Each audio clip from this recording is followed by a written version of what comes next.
Welcome, ladies and gentlemen, to the Bexhill Town Council Planning and Development Advisory Committee.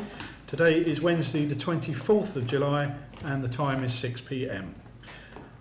This is the first time this committee has met this year, and so the first item on the agenda is to elect the chair for this forthcoming year.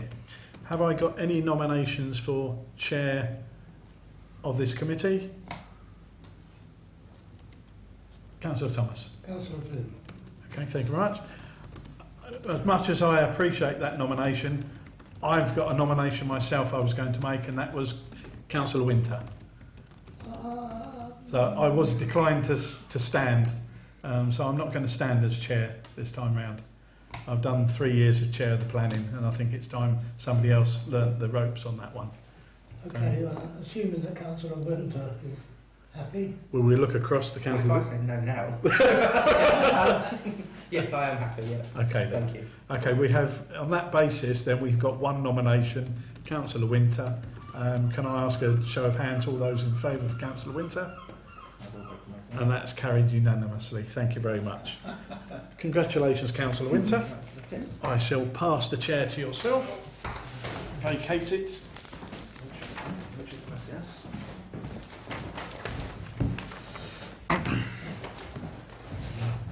Once again, I voted against myself. Right, well, thank you very much, committee. Agenda item 2 is to elect a vice chair. So do I have any nominations for a vice chair? Councillor Flynn. Yes, okay. There's no other nominations. Thank you very much. So, Councillor Plim, you are elected vice chair. Thank you very much. Okay. Agenda item 3 is public participation. Any members of the public wishing to speak this evening? No? Okay. Agenda item 4 is to receive apologies for absence. Councillor Crotty is not very well and Councillor Carroll is at work. Okay. Are we all happy with those apologies? Wonderful. Agenda item 5 is declarations of pecuniary and non-pecuniary interests. I will declare one myself as a member of Rother District Council. Are there any others in the room? No? Okay. Chair's announcements. There is no chair's announcements. And then the minutes from Wednesday the 24th of April 2024. Are we all happy with to sign off the minutes from last meeting?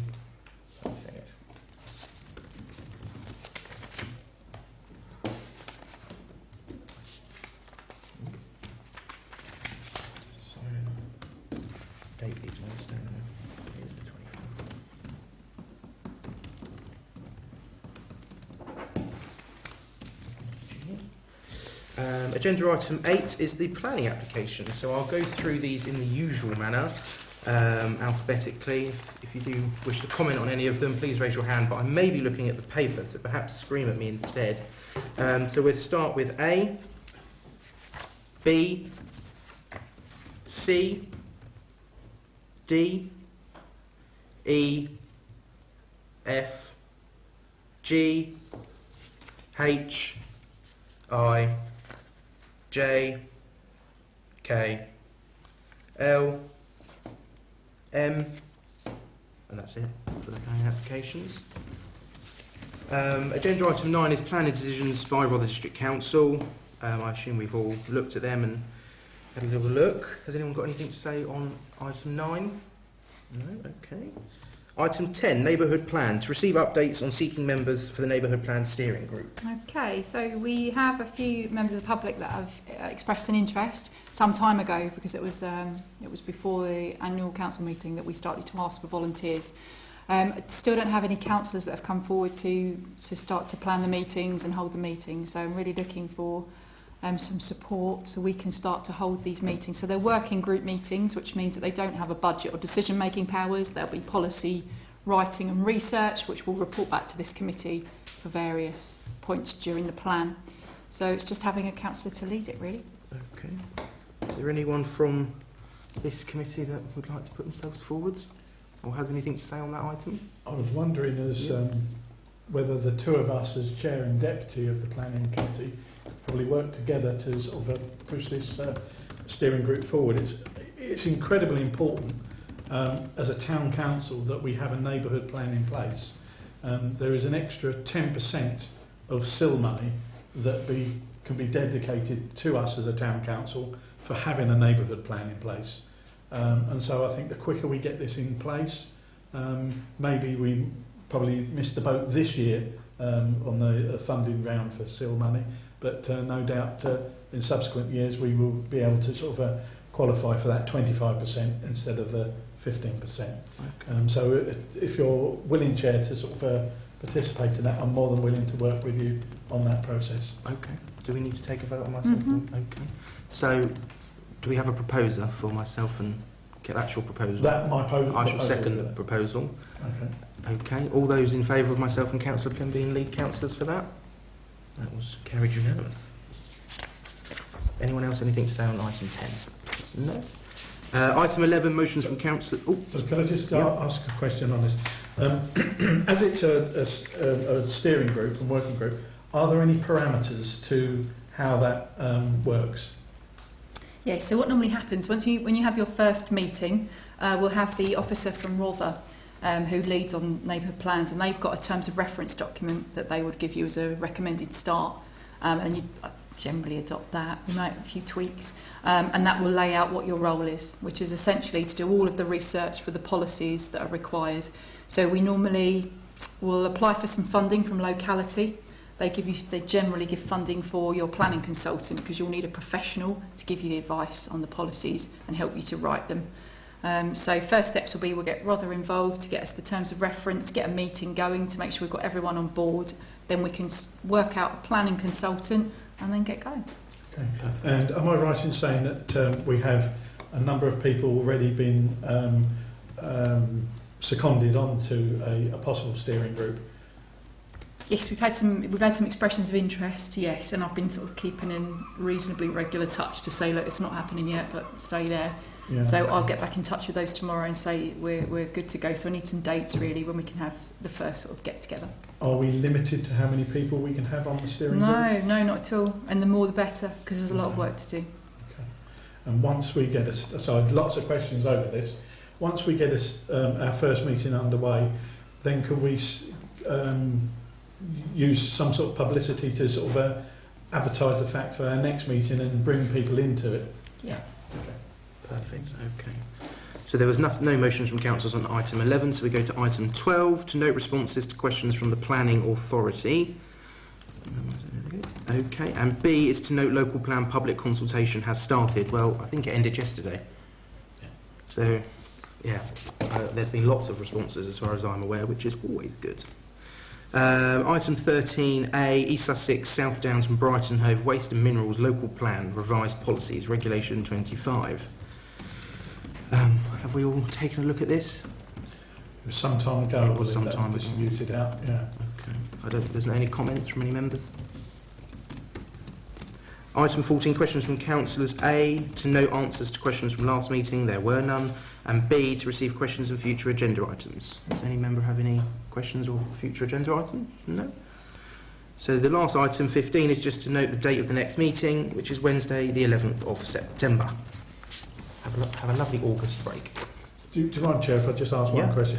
We have two items, two vacancies on this committee at the moment.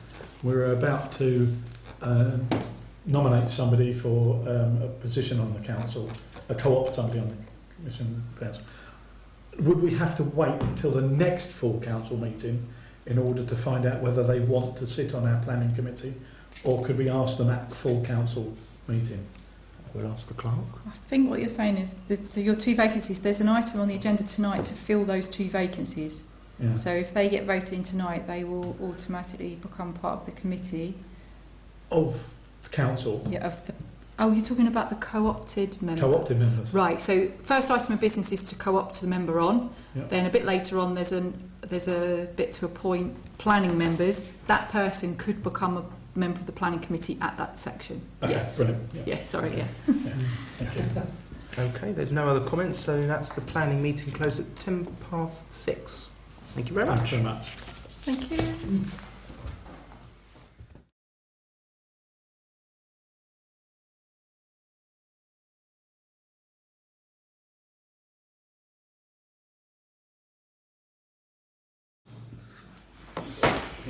Good evening, ladies and gentlemen. Welcome to Bexhill-on-Sea Town Council, to the full council meeting tonight. Some words I have to announce. Members of the public and press, you are welcome to attend, and it's lovely to see so many of you here. Please note that the proceedings of this meeting may be recorded in line with regulations, and they are being set out in the Openness of Local Government Bodies Regulations 2014. Members of the public addressing the council but not wishing to be recorded should put this request to the town clerk. I would also ask, please can you turn off your mobile phone during the meeting, as this interferes with the radio microphones used in recording the meeting. At the very least, please put it onto airplane mode, and that includes all of us in the room, please.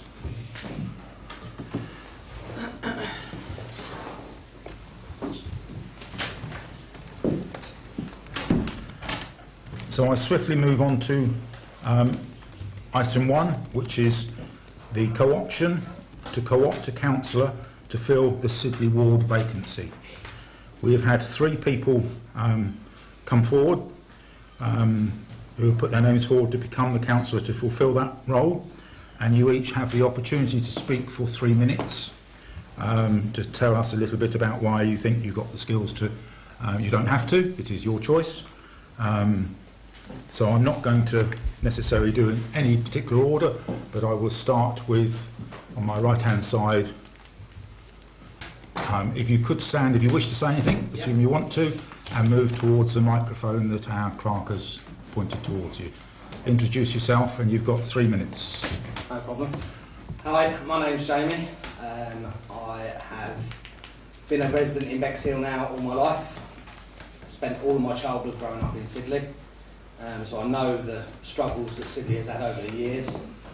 I'm interested in becoming a councillor for Bexhill and Sidley Ward because I feel that I've got something to add to the infrastructure, the parks, getting involved in any of the issues that anyone has got up in the Sidley area, and putting forward their ideas, their concerns, and being a voice for them, because I think a lot of the time people from the sort of Sidley area and stuff are at times neglected, sometimes they're not listened to, and I feel that having a voice for those people is extremely important.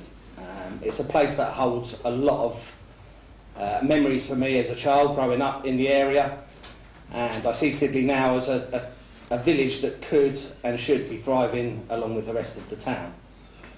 And I want to be involved in that. I want to be part of this town council. I've seen over the last year or so some great strides being made within the town council and with the people that are there, making great strides within their wards to improve the areas that we live in. And I feel that I can add to that, and hopefully, if successful this evening, working alongside Tony up in Sidley, Rother District Council and the rest of you guys, then hopefully we can make some changes. And that's what it's all about for me. I'm totally independent. I've got no affiliation to any political party. I'm there purely because I want what's best for Sidley. And if I can be a small part of that and give something back to the community, then I would be a happy man. Thank you. Thank you very much. Move on to the second person, please, that's expressed an interest. Thank you. Hi. Again, you have 3 minutes. Thank you. I'm Sharon, and I actually was born and grew up in Eastbourne, and I moved to Bexhill when I got married. Some of you may know my husband. He's run a garage door company in the town for over 30 years. So you may well have had your door replaced or renewed, and I've worked with him for the last good many years now. Prior to that, I've worked in Sidley in what was then Victoria Wine, which is now the corner shop, best one. And I've also worked at the school when Sidley CP was where the Orangery now is. I live very close to there, so I watched that all being knocked down and redeveloped. I don't claim to know much about the workings of a town council, but I'm very keen to learn and get involved. I've been doing a lot for the community mostly behind the scenes. My husband's a member of the Lions Club, and you know, we work together on lots of projects with that. We collect the spectacles, we help organise the Santa Dash every year. There's loads of things, quiz nights and things that we get involved with, the running of and the you know, the behind the scenes things really. So I like to think I'm quite community minded, and we've lived in Sidley for the best part of 30 odd years, and my children went to the school there, they grew up there, and I love Sidley. I'm not particularly involved with Heart of Sidley or any of those things at the moment, but I've got a lot more free time now because we've recently given up our office and showroom, so we're running from home, so I'm not needed as much for work.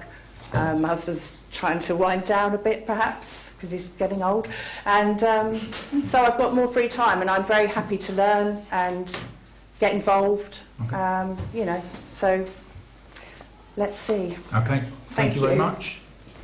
And last but not least, and again you have 3 minutes. Thank you. Hi, good evening, Mr. Mayor, Deputy Mayor, councillors, officers and members of the public. Thank you for inviting me here this evening to look at the possibility of co-option to Bexhill Town Council. Now, some of you will know and some of you won't know that my heart is very close to Sidley, having spent part of my childhood there when my parents, Reg and Maureen, operated Sussex House, which was the local public house and B&B. And then in latter years, I was employed by Adult Social Care to provide community care to local residents in Camperdown Street, Meadow Crescent and Lawrence House. And then later on I became chairman of the 1066 Country Branch of the Federation of Small Businesses, a post I held for 1.5 decades, and therefore I set up very good liaison and links with small independent retailers. Now, some of my other roles in Bexhill, I'm head of security for the Picture Playhouse, because I feel safeguarding residents and visitors to our great town is really, really important. Additionally, I'm also head of security for the Hug Project, which is the homelessness unity group based at St Barnabas Church, where we look after some of the most vulnerable within our community. In another role, I'm president of Bexhill in Bloom, and the reason why I've been president for 1.5 decades is because I'm proud of our volunteer team who are committed and dedicated to making Bexhill cosmetically beautiful through the use of horticulture. And as such, their continued dedication has paid off. In the South and South East in Bloom Awards, we've won a number of gold awards, and this year we will be showcasing Bexhill to the judges from the Royal Horticultural Society's Britain in Bloom Awards. Now, this is the first time in my 1.5 decades as president that we've got Britain in Bloom judges coming to Bexhill. Now, I'm no stranger to being a councillor, having been elected to Hastings Borough Council from 1996 to 2000. Following my completion of election, I became chairman of the FSB locally, regionally, and ended up as a deputy national councillor for the FSB. In addition to that, I served 7 years as the chairman of the County Council's Economic Advisory Board, which later became TES. And following that, I spent half a decade on the South East Local Enterprise Partnership. In fact, my claim to fame is that I'm the one who named it CELEP. In addition to that, I'm a figurehead for quite a few local charities, and I also do independent representation to those who are facing PIC tribunals and appeals. That is your 3 minutes. Sir. Thank you very much. Thank you. Thank you very much for those 3 that have spoken. So what will happen now, there will be what is called a strikeout vote, where elected councillors here will be asked to vote for person 1, 2 and 3, and we then add up the numbers, and the candidate with the lowest number will be omitted, and then we'll go to a second vote, and if the 2 are tied, then 2 will be removed. Councillor Plym.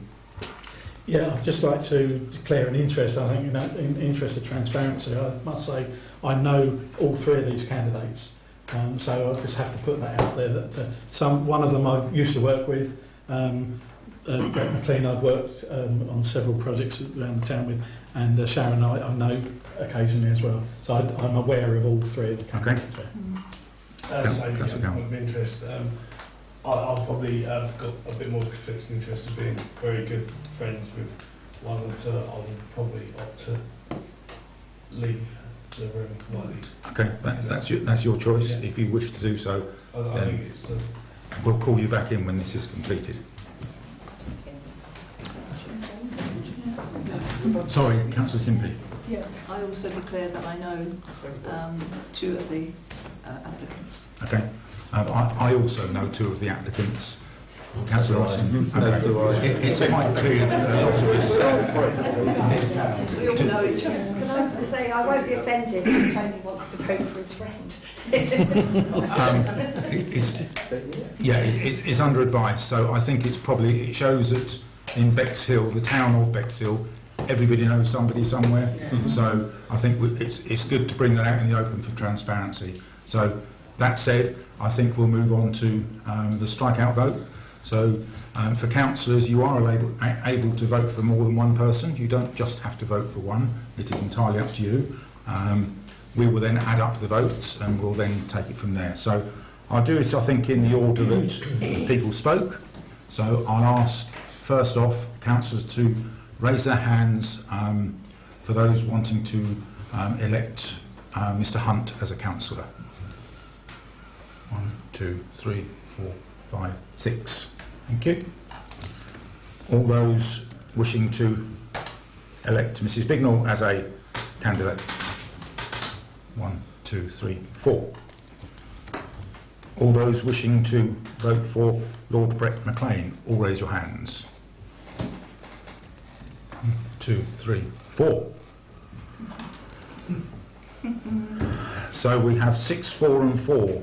So in accordance to protocol, the candidates with the lowest score would be removed from the strikeout vote, which in this instance means that Mr Jamie Hunt is elected as a councillor for Bexhill Town Council.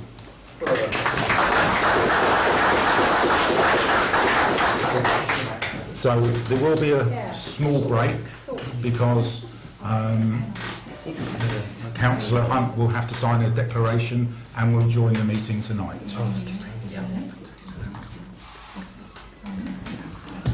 I would like to take this opportunity of thanking the two who have expressed an interest. I really hope to see more of you. From what you've said, I think you're involved a lot in Bexhill already. There's more to be involved in. So again, thank you very much for your time. It was clearly quite a close run vote, so thank you very much from me.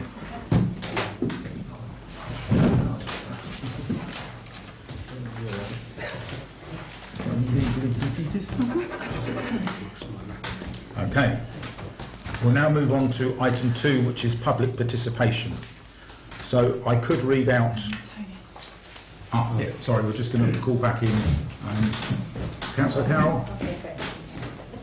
Thank you.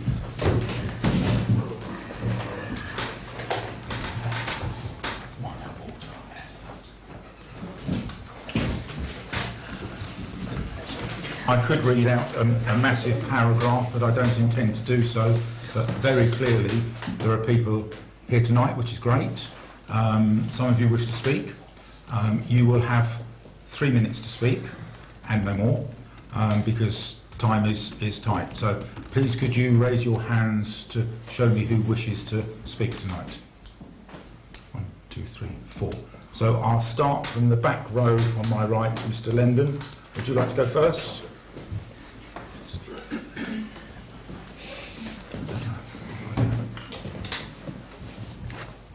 The floor is yours, sir.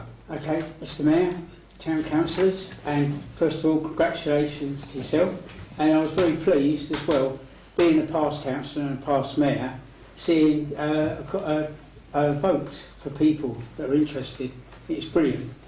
So don't give up the ones that haven't, because I'm sure you'll be back. I'm sure there'll be chances for you. I want to raise tonight, with many residents and visitors, would like to see the water feature reinstated. So therefore, I'm calling on you to have a public inquiry into why the Bexhill water feature is not operational. I hope this will involve, obviously, the Town Council as the lead, but you get assistance from the 18 Bexhill-Rother district councillors, plus the 4 county councillors, and also with the newly elected MP. I really feel that this water feature has lied dormant for too long, and so many people are saying, oh, wouldn't it be lovely to see it operating again? So I think an inquiry would be good, and if it isn't feasible, then we can use that bit of land for something else for the benefit of Bexhill. And finally, I'd like to take this opportunity to thank all who were involved with the recent 70s explosion event. That was really wonderful. I think anybody went to that. Just showed how good Bexhill is. So thank you very much. Thank you. I should say that answers to questions will be provided in the minutes when they're uploaded onto our website. The next on the back row, Mr Matthews, you have your hand raised. Again, you have 3 minutes. Good evening.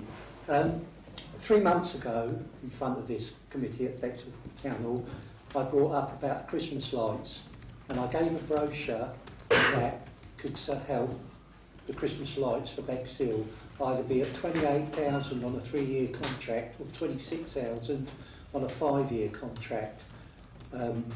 With the town council, if they'd done it themselves, I wasn't going to get involved as I was managing director and the Shining Light. If they'd done it with them, they could claim back the VAT. So although it was 30,000, it would have been 34,000 and claimed it back. Or sorry, 28,000, they could have claimed that back. Heard nothing, their prerogative totally. People, including town councillors, have asked me, did anyone get on to me? Heard nothing at all.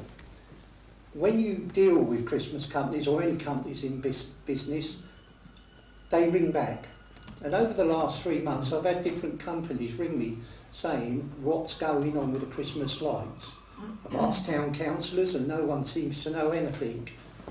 And that, and then I've asked questions with these companies, and it seems to me that none of the town councillors know, but the clerk and the deputy clerk seem to be doing this either behind closed doors or without anyone else knowing, which I disagree with, because I believe that both of them, work for the town council, and it should be brought up as a total unity or committee to say who we go on. So come next week, we're going to have, behind closed doors, a meeting for Christmas lights where it's already gone out to tender, and even people here now, I'm watching nod thinking what's going on. And the 3 have gone out to tender, and it's going to come up without anyone having a say. Who's got these Christmas lights? That I disagree with. It should be something that the whole of this, as a town council... Thank you. Your 3 minutes is up. Okay. Thank you. There were 2 other questions, and I can't remember where they were on the front row. Did anyone else have any questions? Are you... Councillor. That comes up later. Thank you. One was me. Thank you. If you'd like to... Right. And again, madam, you have 3 minutes. Hi everyone. I'd like to see CCTV around the pond in Edgerton Park because our wildlife needs protection. Another creature actually lost its life on the 10th of July, and there is a crime number, and there's a lot of very sad and angry people about what's happening around there, the vandalism to the wildlife, and so we'd like CCTV, please. Okay. Thank you. Thank you. Again, as I said, the answers to the questions asked tonight will be provided in the minutes. Thank you. So I'll move on to item 3 of tonight's meeting. Apologies for absence. I'll ask our clerk who we have as an apologies for tonight. Certainly, Chair. Councillor Byrne, Councillor Crotty, Councillor Drayson, Councillor Brailsford, Councillor Hampton and Councillor Winter have all sent apologies for either being unwell or being at another meeting or at work. Okay. So, would I be able to ask if there's a spare agenda for Councillor Hunt? It was on the chair, yeah. Is it the wish of this council that I accept those apologies from those 6? All those against? Those apologies are accepted. Item 4, to receive declarations of pecuniary and non-pecuniary interest. Councillor Digby. Thank you, Chair. Councillor Rother District. Thank you. Any other pecuniary or non-pecuniary? Okay, thank you. Item 5, Chair's announcements. I have no announcements. I like those very quick items. Excuse me, Chair. Would you like to give the opportunity of members of the public to leave rather than stay for the rest of the meeting? I can do. Members of the public, you're not permitted to stay for the whole length of the meeting.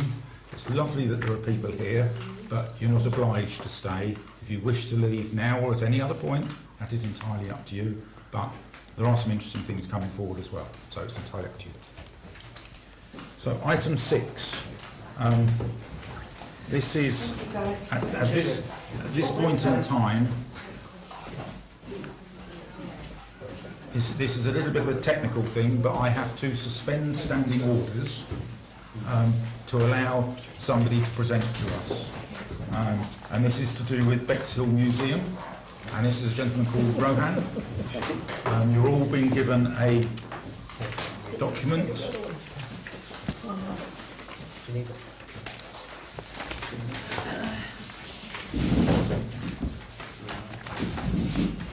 So, this is to do with a capital project for the Bexhill Museum, and Rohan has come along tonight to talk to us, explain what it's about, and what the floor is yours. Thank you very much, Mr. Mayor, Deputy Mayor, Councillors and Clerk. It's an absolute honour to be here. I should say that this is the 3rd time the Town Council has invited me to speak. That puts you well ahead of both the County Council and the District Council, who have 1 each. So at the moment, you're in the lead in my favourability score. But when I first spoke to the Town Council 2 years ago, it was basically the same thing I'm talking about tonight. What's happened since then is that matters have progressed. When I came to you 2 years ago, we had this problem. The toilets in Edgerton Park, which are built into the building itself, the Bexhill Museum, they were target for arsonists. They were constantly closed, subject to complaint. For us, it was a almost existential risk, because above the toilets, where the arsonists were clearly targeting, were our most precious artifacts, not to mention our curator, who has an office above it. So this is something that immediately concerned us. So we started on a journey to resolve this situation in some way. And first stop was the Town Council, in which I explained it. And since then, over 2 years, the Town Council, in a way, has come along with us on that journey. And a lot has happened since. Now, if you have a look at the presentation, I was going to show on the screen, but you have it on paper in a grand old fashion. The first step was to secure a changing places toilet next to the museum. This is something that we actually asked for before COVID, but for all sorts of reasons it didn't happen. But we thought it was very important. One, because it was something that the park needed, the town needed, Rother needed. It didn't have a CPT, a changing places toilet at that time.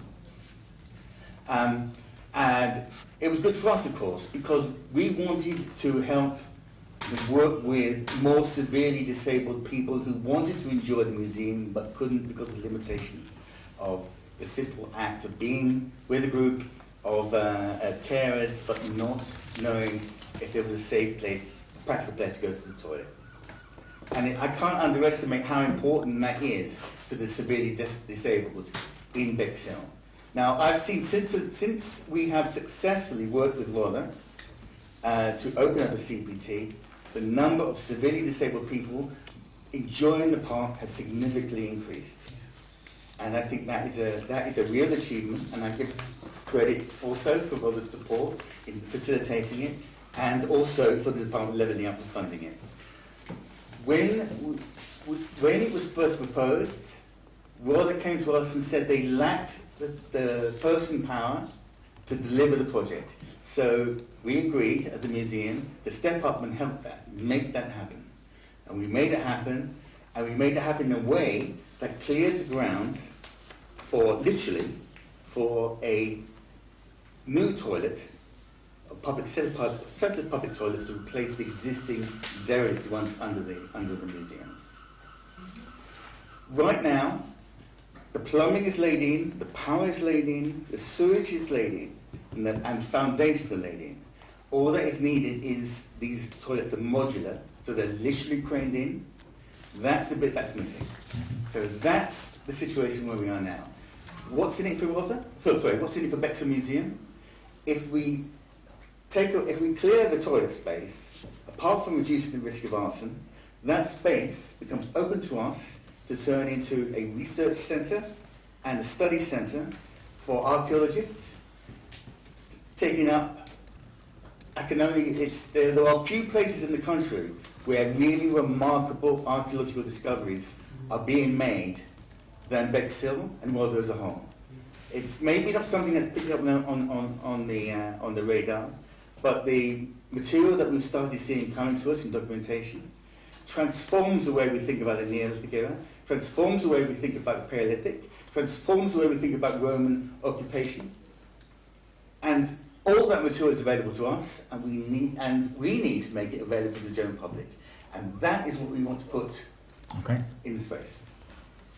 Now, that's all, I think, hopefully summarised in the documentation I'm provided. What I am, I'll be frank, is that the gap, because we have so far raised £500,000 to fix the roof, to fix the basement, the walls, to introduce new one education room to the centre, but the only gap in that space is to convert the toilet area. We have the funding to convert the toilet area, but we can't convert the toilet area until the toilets are replaced. And that requires £150,000 because our existing funders, the government, DCMS, the county council, can't buy a public toilet for Eshton Park. And that is why I'm here this evening to ask the town council whether they might consider investing in a public toilet that we will ensure is delivered and installed not only for the interests of the museum, and we'd be very grateful, but also for the interests of the people of Bexhill who use Eshton Park and are sick to death of the terrible conditions of the toilets in the park. Thank you very much. So, because standing orders are closed, it enables councillors to ask you some questions. So I want to keep it to a little bit of a minimum because we've got a busy agenda. But does any councillor have any questions for Rohan? Councillor Jacklin. So would the toilets be accessible both by people who went to the museum and by members of the public who were in the park or down the street? It's purely for members of the public. It's physically separate. If you were able to look at the artwork, it's physically separate from the museum.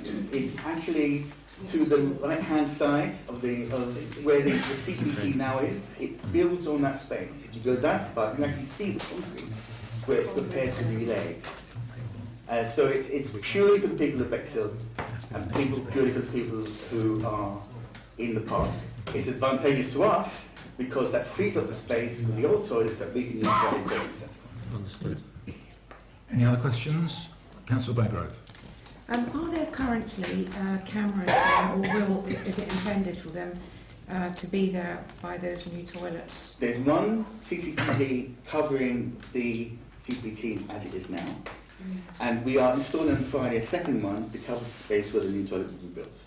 Thank you. I just have a couple of questions. In the paperwork it says 120 to 150. Yes. Have you got any funds to put towards it, or are you looking for the whole 150? It's a little bit like a shopping list. If you see in the artwork, there's a mural of dinosaurs. There's a lot of groundwork, flowers and plants around it. There's a pathwork in front to allow access to the service area. So there are bits that you can add on to it. Okay. But if you deliver 125,000, we will find a balance. Okay. And when would you be looking to start this project? Tomorrow. Okay. Councillor Plim. Yeah, I'm interested to find out, once the toilets are in place, who takes ownership of those toilets? Will it be the museum takes ownership of them? No. Will the museum fund the maintenance contract for them? Second point to that is, has the museum approached Rother District Council, and on what aspect of Rother District Council funding towards this? Are we saying that they're not putting any money into it, or are they willing to match fund? At the moment, they're not putting any money into it, but in fairness to the District Council, they did allow me a lot of leeway in terms of managing the CPT project to prepare the ground for the toilet that was coming. They have also clearly with their planning department that the new toilets won't require planning permission since the music development. So they have been very supportive in very, very many ways, just not involving cash. In terms of who will take charge of it, now I understand there's a long-running discussion about public toilets between Rother and the Town Council. All I can say is that we will arrange, if whoever funds it, whether it's the Town Council, the Town Board, or the County Council, we will deliver it with the keys to whoever is prepared to take it on, maintain it, and keep it clean. Thank you. Councillor Raygrove. Councillor Plim touched on RDC and their funding. Is there any other funding going on for it? Is the museum doing any funding? Well, yes. The overall, we have raised between the County Council, the Department of Culture, Media and Sport, and the Arts Council, just short of £500 million Thank for you. the entire building. And what other plan did you have before you thought of coming to the Town Council for this extra funding? I'll be honest, if there are limited, it's not our toilets. If it was our toilets, we'd just do it. But it's either the Rother's toilets or the Town Council's toilets. All we can do is create a situation where there are toilets that are in the service of the people of Bexhill and do everything we can to make that happen. And to be brutally honest, between the Town Council and Rother, who takes charge of them when we've done that work for them. Thank you. You're right that there is a lot going on about toilets between the Bexhill Town Council and Rother Council, and we also have to be keen to be seeing that the Town Council is not used as a piggy bank. Thank you. Thank That's you. not a question. Okay.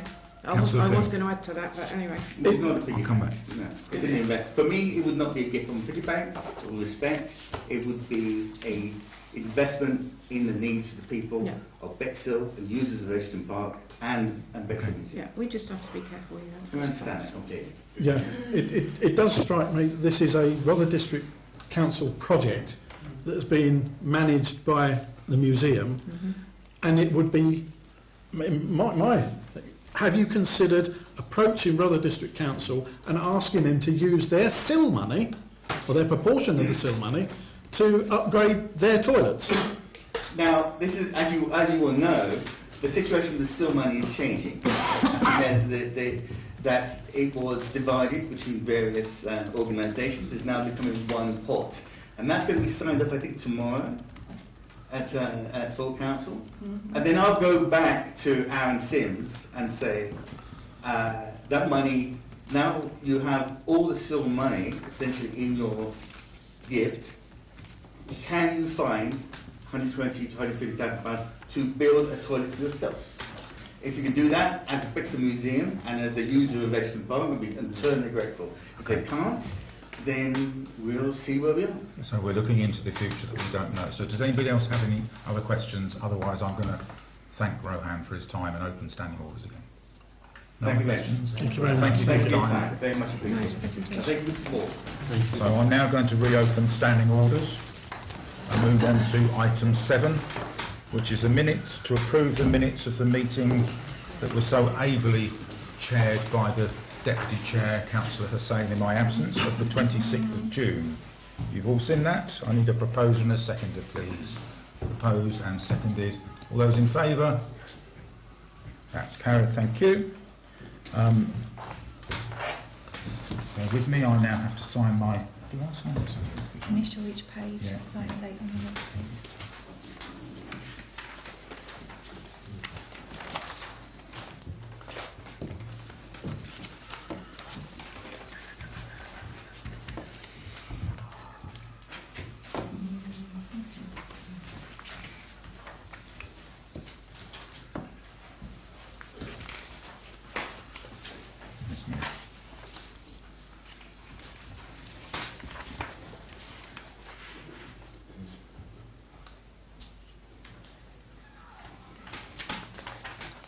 All signed. Thank you. So item 8 is the minutes from the committee meetings. The first one is the Finance and Audit Committees, which was Appendix B. Proposer and seconder, please. We have a proposer and seconder. All those in favour? No, none against? Good. That's accepted. Engagement and Communications Committee of the 3rd of July, which is Appendix C. All those in proposer, seconder, all those in favour? Thank you. So I'm going to do something a little bit different because item 8B refers to terms of reference and vacancies on certain committees. And I noted that item 23C is a motion relating to one of these. So I'm going to move 23C in front of item 8B. And 23C is Councillor Plim's motion, so I'll hand it to Councillor Plim to explain his motion, please. Thank you very much, Chair. I'll read it verbatim first of all and I'll explain a little further on. The motion is that this council reschedule the planning committee meetings to commence upon the rising on any other council meeting that is currently scheduled to meet on the dates previously set for the remainder of this municipal year. The result of this change of this motion would therefore mean that any meeting currently scheduled to meet after the planning meeting shall commence at 6 p.m. Basically, currently we have planning meeting ahead of other meetings, and we're finding that people cannot attend those meetings. We do need extra attendees on those meetings. Looking across at Councillor Hunt there, if you want to come on the planning, thank you very much. We therefore are suggesting that we move planning to the end of the meeting and to meet upon the rising of the main meeting there. We won't have that gap of sometimes 20 minutes. It would mean that we move swiftly onto a main meeting. We go on to the main meeting at 6 o'clock and swiftly into planning and then finish abruptly then. So it's just a tinkering around. And I just put it to council to consider in order to facilitate the sort of movement of planning more swiftly. Because most councillors that are on, some councillors on planning will be attending those other meetings. Okay. Any questions from councillors? Councillor Jacklin. I would just be happy to second the motion. Okay. Anyone else got any comments? Then that's a motion, and we've got a seconder. So all those in favour of that motion? That's passed. Thank you very much, Councillor. So moving back to the agenda, we now note that item 8B is to note vacancies on committees, and there are 2 vacancies for the Planning and Development Committee. And I'll merge it into item 8C, which details the fact that until tonight we hadn't had a council planning committee meeting since April. So Bexhill residents hadn't been supported by the planning processes, and for the next 6 weeks there isn't a council meeting either. So we have 2 vacancies, and we've talked about this for so long, and that's why I brought the motion forward. So that's gone through. So are there any volunteers from the councillors to go on to the Planning and Development Committee? So we'll still run that with two short. Councillor Plim. Councillor Hunt, are you prepared to go? Just to set the scene, there are 22 meetings a year. Okay. Good. Great commitment on meeting one. Just okay, they are very short. Thank you very much. The neighbourhood plan is also within the planning committee, and that is something that has been on the town council's agenda for a very long time, and it will be something for the planning committee to really start moving forward. And from what I can hear, that's going to start happening. So really pleased about that. Thank you very much, Chair, for bringing that up, because you took the words out of my mouth there.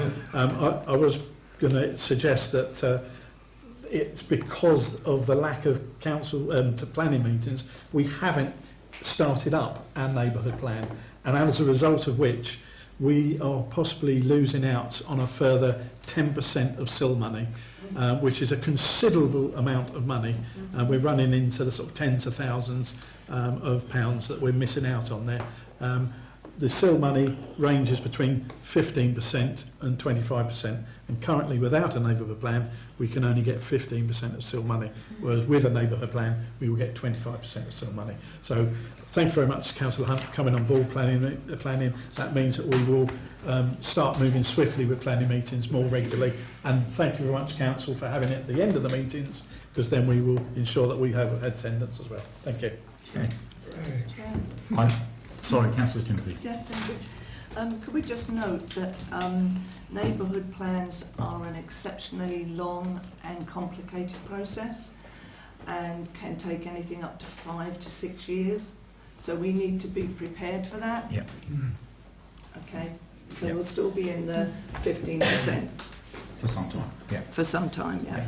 Okay. Chair, I would just like to add that I'm glad to see that we're going to finally get on with this, because we were told in the very first weeks when we joined this council that we should start that ball rolling then, and 3 years have disappeared and nothing's been done so far.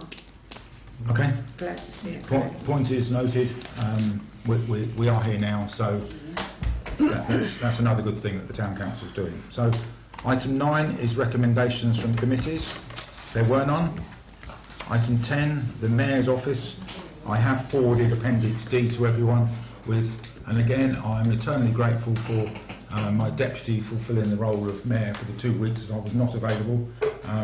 But we are beginning to be invited to more events around the place, and it's quite humbling when we do go out and meet lots of charity setups, and tonight we've heard people being involved in charities, and it's a very humbling experience. And I was at the 70s Do at the weekend, and there were so many people that came in from out of town who purposely came up and spoke to me because this thing gave it away a little bit, and they thoroughly enjoyed it. So there must have been, I don't know, 6,000, 7,000 people down there during the day. So really beneficial to the town. I'm hearing positives about increasing in hospitality and all the rest of it attached to it. So really positive. And of course we've got the carnival. So both of which are sponsored by Bexhill Town Council. So I move on to item 11, reports from councillors. We have a county councillor here. Councillor Ian Hollidge, you have 3 minutes. Thank you, Mr. Mayor. Thank you, Councillor, and thank you, Deputy Mayor. Bexhill's very lucky that we've got an excellent library in the corner of Sackville Road and Western Road, built in 1893, opened as a primary school, and then it changed to a girls' school. East Sussex County Council bought it in 1951, and we extended it in 1966 on the western side of an extension. The fabric of the building needs major refurbishment, which we're going to start on September the 2nd. That's going to mean a 10-week closure. Everybody that uses the library currently is being informed, knows what to do, knows how to do it. The reason we're coming here tonight is so could you please inform everybody that doesn't know about this planned closure. It will be a new type of library when it's opened, it will embrace greater family usage, children which already use it for their literary skills. It will have more internet, Wi-Fi, more safe spaces, etc. So it will be a completely refurbished, and the damp proofing and the problems that we've got with the structure of the building will be sorted out. You'll see scaffolding outside, new windows go in, and the pillars go. So any questions about that, please email me or go in and ask the Bexhill Library. But please spread the word that it will open again, planned opening 25th of November. I'm hoping that we can have a grand opening event to showcase what we've done there. The other thing, every week, every time I come here, I talk about Flexibus. The clue's in the name. The Flexibus is changing. We had zones. We've made the zones bigger. We're now going to make the zones even bigger. Change the type of buses that we're using. Purchase new buses. So there are changes that will be happening over the next few months, and then we're looking to carry that on next year for the next financial year as well. So please continue to tell everybody about how good Flexibus is. I've heard a lot of complaints, quite rightly, about verges and cutting with grass cutting. You kindly fund 4 cuts a year, East Sussex do 2. There are options of change in the future which we may want to consider, and East Sussex may want to consider. There are areas in the town where they're unadopted. There's a developer that has owned the land, and East Sussex County Council haven't taken it over. So there's lots of contentious issues where you may see long grass, and you may ask the question, or your residents may ask, why haven't you cut this? Well, we haven't cut it because it doesn't belong to us, and that's the challenge. Okay. Thank you, Mr. Mayor. Okay. Thank you. Something different, I found out that town councillors, as Councillor Hollidge is here as an East Sussex County Councillor, can right now ask you direct questions. Okay. Does any town councillor have a direct question for Councillor Hollidge? This isn't to put county councillors off coming to talk to us, because it's really important, but it's an opportunity. Councillor Jacklin.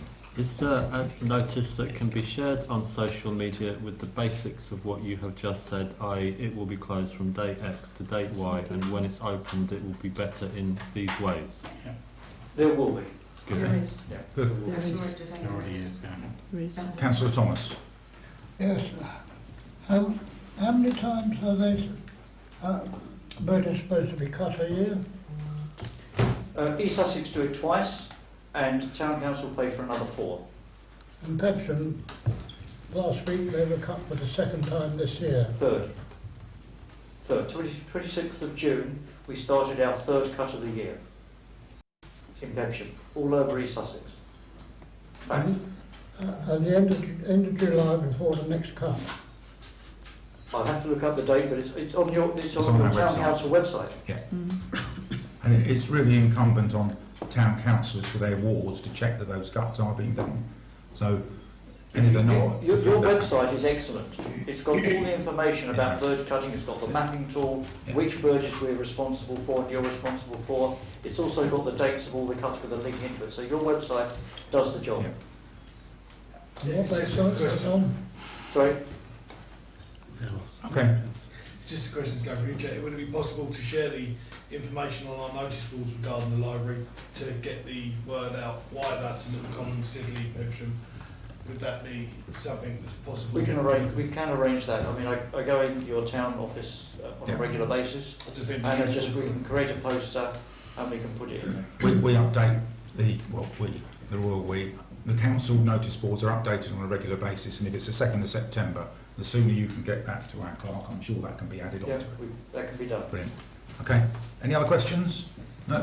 Thank you, Councillor Hollidge. Thank you. Do we have any reports from ward district councillors? Any reports, ward reports from town councillors? Councillor Ruston. Thank you very much. I wasn't able to make the last council meeting, but with regards to the funding for the disabled toilet that's going to be installed at Pepsham Community Hub, again, just to say thank you to the council for supporting that. There is a provisional date that's been set for works to start. That's aimed for the 2nd week of September. That is around a few other pieces of work. The Community Hub did receive some funding from the energy grants with upgrading solar panels and windows and stuff. So to minimise impact to all hirers and so on, that's all going to be combined into one 3 or 4 week bulk piece of work. So that's when it's able to be started, but we'll update you as and when.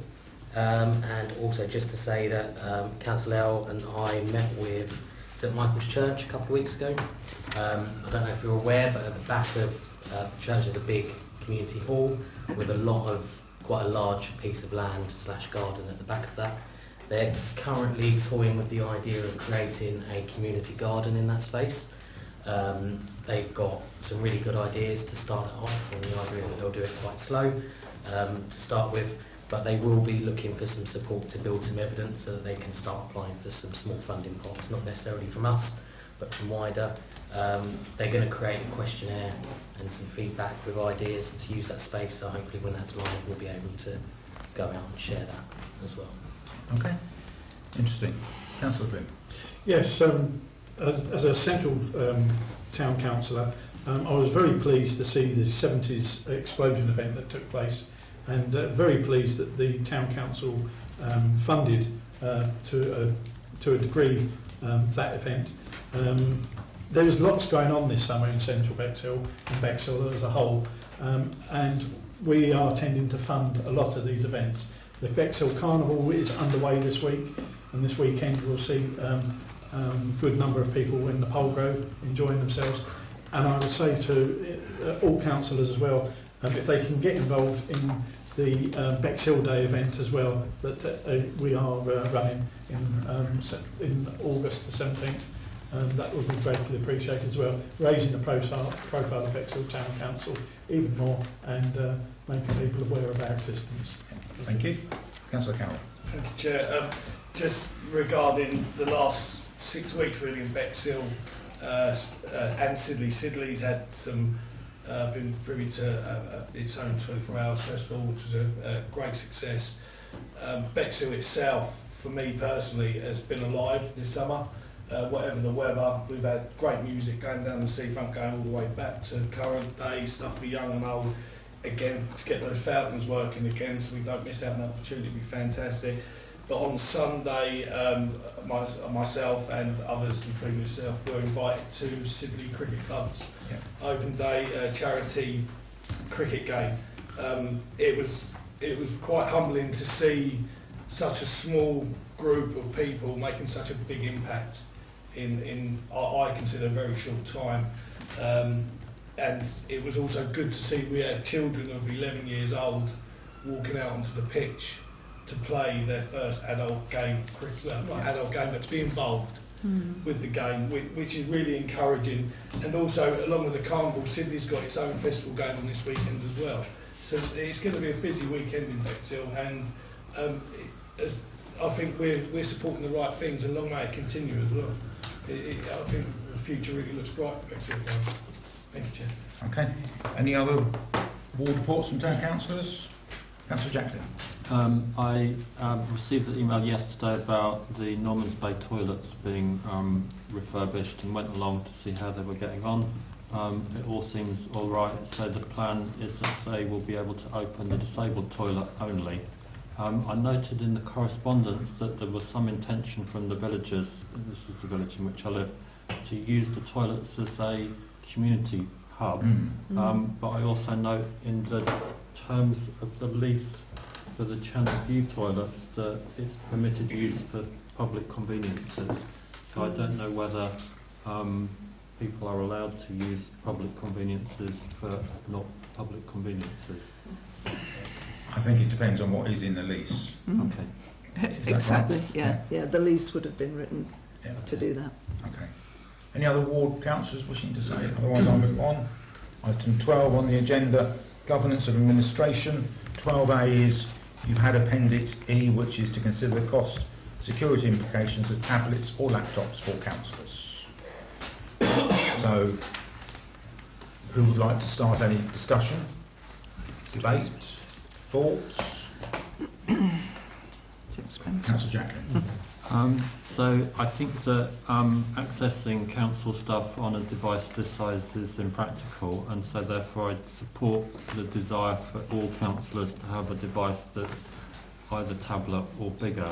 But what I don't know is how much expense this is and how many people actually need it. So is this for 1 or 2 people or for 5 or 6? Okay. Councillor Ruston. As I proposed this a couple of months ago, shall I? Yeah. So firstly, thank you to the clerk and the team for going away and creating a report for us all to see with some prices on. I believe it was deferred from the last meeting due to lack of numbers. So we'll start fresh. So I propose this because as we're getting bigger and as we're starting to do more stuff and hopefully taking more things on in the future, I'm very conscious of the amount of paperwork that we electronically receive on our devices. And to be quite honest, it's quite difficult to manage it in a way that we know exactly where is what and when. I think we've had quite a few meetings where councillors have shared things that maybe don't go against or go with GDPR compliance and whatever else. And as we always talk about getting ahead of the game, when things take on, whether we look at this now so that everyone has a clean slate, they know exactly where everything is, it's all in one place, and it's a lot easier to manage. Okay, Councillor Baker. I understand why that motion was put forward, and I'm sure that some people might like that. I'm somebody that doesn't want that for myself personally, and so maybe we could do something that doesn't make it compulsory that we all have to have one, and whoever wants one could maybe ask for one. I agree. So to move this on, sorry, Councillor Goss. The costs that are given down here, I mean, it's sort of quite thorough, but they're the costs of the units themselves. Is there much additional cost for software, Office, Microsoft Office, or whatever you're going to use and this sort of thing to add on to this? Because I think that could come out maybe there's more than the tablet. I wouldn't know the answer to that. I don't know whether our clerk will be able to advise on that anymore. We already have a Microsoft 365 licence attached to our mailboxes. So that will cover for any new... So you have Microsoft 365 already. We do. So that's access to Word, Excel, okay. PowerPoint. So it's just the appliance that we may or may not. So, Councillor Grimm. Yeah, I'd just like to echo Councillor Blagrove's concern. I, for one, would not want to use a laptop. I find paper very efficient, and I can, it must be my age or something, but I can understand paper far better than reading from a computer. I do take the time to print things off. Normally I've got them tabbed out so I know which item is on what page and everything, and that helps me understand the motions that are coming forward and research a little bit more into it. Yeah. I feel if we go to electronic versions all the time, we could possibly become quite lazy in our approach to some of the motions that are coming up, because we won't have the items in front of us tactile to flick through and read, and it's just flicking through on the screen. And we all know how easy it is to receive emails and just flick through to the next page, flick through the next page. That doesn't negate the need for some people to use them. I just hope that we don't make everybody use it. Okay, all right. Councillor Allen. Well, I agree with Councillor Plym that we should be prepared for our meetings, and preparation is key. However, sometimes we have a conversation about something where some information needs to be looked into, or something different arises. You may need to go back into your emails, and it does look a little bit unprofessional when you're trying to do it on your phone in a meeting, which is something that I do quite often. As you can see, obviously, there are a few laptops about on the tables, and it does make it easier just to look through certain appendices or certain emails during the meeting, just to refresh your mind on some things that you may not have printed out. Councillor Sain. Yeah, just quickly, completely agree with Councillor Earl. I myself prefer paper again, but I think what the question is do we accept that that we need some people may want it or need it? I think we just have a vote on it basically. I've just got two observations. That the old CNE committee had a climate action plan, and having paper, does that fit our desire to have a climate action plan? Just just leave that thought for a couple of seconds. And secondly, I don't think anybody should be forced to operate in a certain way. But there is this paper that's been written, so really I need a motion to move this forward as to what we're going to do. Councillor Thomas. Yes, but there's a lot of paperwork here. Yes. What really is needed is a quick, simple way of reading through things, and if there's anything we want to print out, we need to be able to print it out. So that we can get a better perspective on it. Okay. So is it a simple option then that if you wish to have a tablet, the town council will fund it? Yes. Or we dismiss this completely? It's either or, as I see it. I think if you want the option, sorry. Councillor Carroll. Thank you, Chair. I think with all the technology problems we've had in the last couple of weeks, I think paper always wins. It's a fair point. I think it should be a choice. Okay. You shouldn't be told which way to work. Yeah. Some people just don't get on the computer, Okay. some people do. So that's where I am with it. Councillor Jacklin. If you were to put the motion that you read out a minute or so ago, I would second it, which I think was that if there are councillors who would like a tablet device to be provided to them, we should consider that. Is that a motion that you're putting forward? Is that something that Councillor Ruston will put forward? As it was I don't mind. proposals. There was no force on anyone, there was no compulsion. I think it was just a choice. Okay. Well, we have that motion from wherever. I just need a seconder for it. Yeah. Finally. Would in time, if there's a change of heart and you see someone's getting on better, can you come forward and say, can I put a request in? Would that be an option?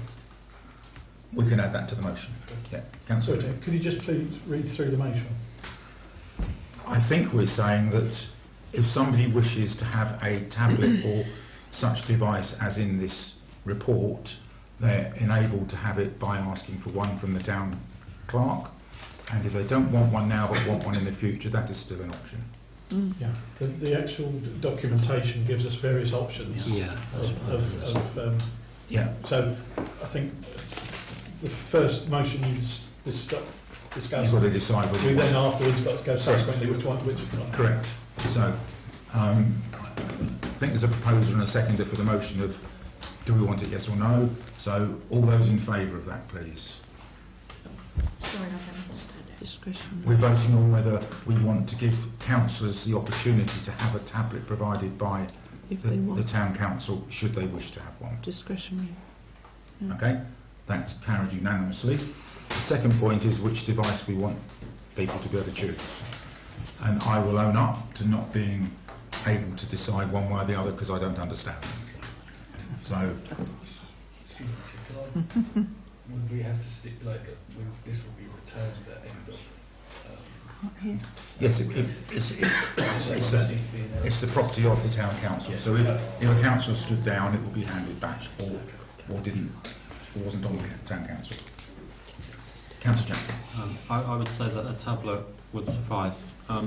And one observation on your query about the use of paper, I think that devices also cost the environment, and actually poor decisions cost even more. Yeah. Okay. Councillor Bradbury. And can I ask if the prices have been looked at for any of the models? They're in the Yeah. So could somebody choose like literally any of them?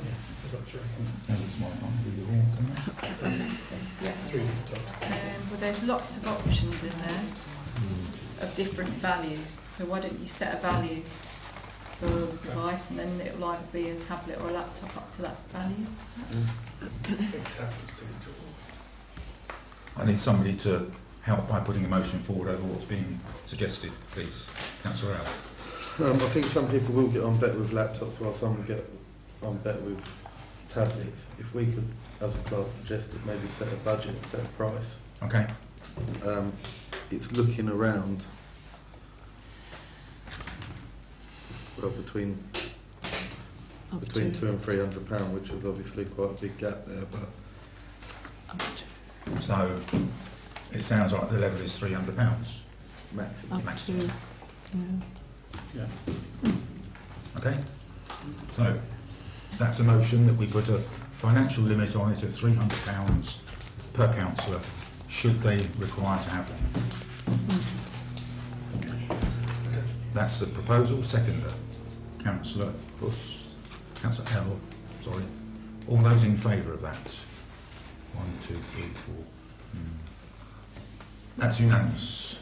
So that's what we're going to do. No. Sorry. I'm abstaining from that one. Okay. Any more abstentions? Any against? One abstention. So just carried. Okay. Thank you. Item 12B is to review the pension policy. That's Appendix F. Has people reviewed the pension policy? Can you have a little more explanation of it? I mean, this has just come up. Pension policy, is this for the town council employees? Or? Yes, this is for employees not for us. who are joint a member of the East Sussex County Council pension scheme, and we don't have a policy. So the suggestion is we need a policy, and I think it is a straightforward. We just adopt the policy that East Sussex County Council have, because it's East Sussex County Council. Sorry for you, Chair. We do have a policy, so this is the policy we have, and we have to review it on a regular basis. So they've provided again what the standard policy is. We didn't change it from last time, so this is like a review. So unless you've got any objections to the discretions that have been asked for, then we adopt it again, and then we'll review it again when it comes round. So all those in favour of review of leaving that as it is from last year? That's carried. Item 12C. We've had a request from the Summerhill Allotment Society to install a fence around the Town Council allotment site as part of their security and boundary protection. The value is posted on the agenda, and that is within the budget that has already been allocated from the SIL money previously. That's a request that's come in, and we're being asked to fund to put the chain link fencing around part of there. For the benefit of those who don't know, allotments are responsibility of the Town Council. Summerhill one is managed by their own association, but they don't have any significant amount of funds to protect their allotment, and it is our responsibility as the Town Council to look after that area. That is what SIL's for, and it's within the old CNE budget that's been transferred onto the amenities budget. So, but because it's that amount, it's come to full council. Councillor Pym. In effect, it's us protecting our own land. Over a period of time, under subsequent ownership, there has been a number of encroachments on that site, and the allotment holders have had to go to the subsequent owners and ask them to sort of fight these cases to stop houses and gardens at back onto the site from encroaching onto the allotment sites. So this idea, this fencing would actually protect our land. Yeah. Okay. So we've had, sorry, Councillor Timothy. Yeah. We had a visit to, is this the one we visited? No. This is another one? This is another one. This is the big one or another one? How many are there? I thought there were only two. No. This one? 7. So we didn't visit this one. This is another one. This is one that's managed by the Summerhill Allotment Oh, Society. the people that are managing it. Yeah, Okay. so they manage it themselves, Okay. have done for a while, and it just needs protection because it's engrossment. Yeah, vandalism, yeah. Thank you. Councillor Thomas. Yes, it's not just a matter of encroachment, they've also had quite a lot of equipment stolen. Yeah. So this is something that we can, sorry, Councillor Chaplin. Roughly how many allotment patches are there? Quite a lot. I've been there once. There must be 40 or 50 different. Yeah, I would say roughly. Okay. I don't know the exact number, but there's probably 40 or 50. I'm working at a value per plot, as it were, which seems reasonable. And we've got it in the budget, is that right? Yeah. It is in the SIL budget that's already been allocated, so we're not taking from anywhere else. It's already there to be used, and SIL money is for this type of action, but because of the value, it's come to full council. Presumably the sort of general maintenance and control of it will be done by the allotment society. Yeah. It won't come to us. It's just literally to put a fence there, a little chain link fence. Councillor Campbell. Just to clarify what Councillor Bloom said, correct me if I'm wrong, Councillor Bloom, that in Crowhouse Lane there was allotments up there, and the people's back gardens, they were moving sheds Correct. onto the allotments and claiming it as theirs, and then it becomes a civil case, then it has to go to court, and that all goes in. So it is the correct thing to put the boundary up. Yeah. Okay, that's just what I wanted to clarify what Councillor Bloom was saying. So I need a proposer and a seconder for this. Proposer, seconder. All those in favour of accepting this? Carried unanimously. Okay, item 13, Town Council premises. Receive report on the premise option and consider next steps. Appendix D. Now I have to admit a failure because I haven't printed off Appendix G and I've got a Wi-Fi access. So I might hand over to my deputy to explain this one. Okay, so yeah, we had a look. At the moment, sorry, we didn't have a look. The town clerk has had a look. There are no banks up for sale at the moment. I know we didn't specifically say a bank, but no other properties that would be good enough for town council at the moment. I think we did speak today, and we are waiting for one of the banks that will be closing this year, and wait and see whether that comes up for sale, and then have a look at that basically. So at the moment it's just ongoing. Okay. Any comments? Otherwise I'll move on. There's nothing really to add to it. It is what it is at the moment. Item 14, to consider the draft heads of terms and plans for the transfer by lease of Channelview East Public Conveniences. So this is the one that we're already managing, and it's taken time to get to this stage. It is nobody's fault, and I don't want to blame anybody. It was a land registry issue that had to be resolved, which has been resolved. We've now got the draft, and I want to be very straight with this. This is our opportunity to change anything. Do we want anything changed?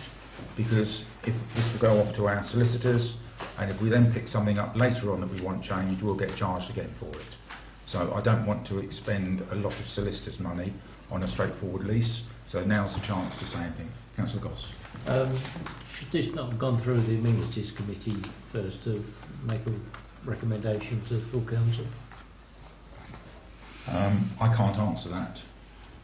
It's on this committee because there was a delay, and if I'd have left it to amenities, it wouldn't be looked at till October, and then it would be have to come back to full council in November, and that would be a huge delay. So sometimes, if we have an item that we know the council is keen to expedite, we may bring it straight to full council. I agree. I mean, to make a motion that the Amenities Committee should meet monthly, not bi-monthly. I mean, things just go on too much. Yeah.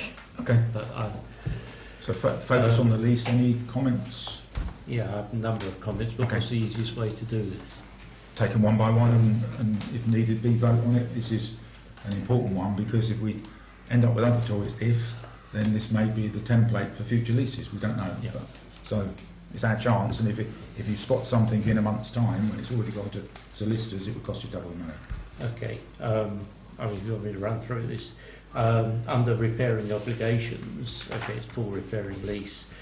External fabric of the building is difficult to define because it's part of another building. I don't know quite how they're going to do that.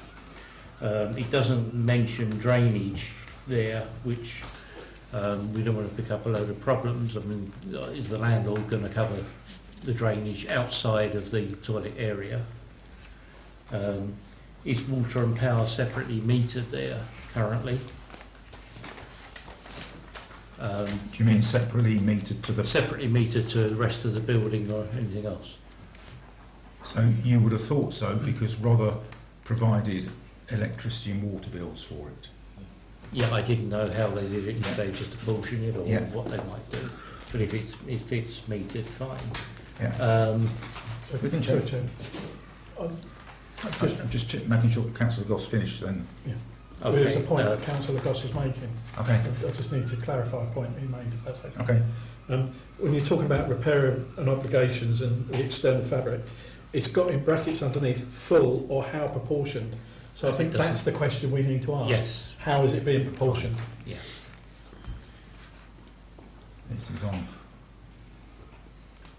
It's on the bottom, repairing obligations, brackets underneath, full or how apportioned. So we need to know how they're apportioning the external fabric on that building. The red line shows the internal of the toilet, not the external. And it's normal for a landlord to maintain externals. But That's something we need to ask the solicitor to investigate, I think. Does the power have a current safety certificate? I don't know whether it's been tested or what. Well, if it's a public building, it has to be tested on an annual basis. It should be. Okay. Where are we? Tenant insures, insuring obligation. Tenant insures.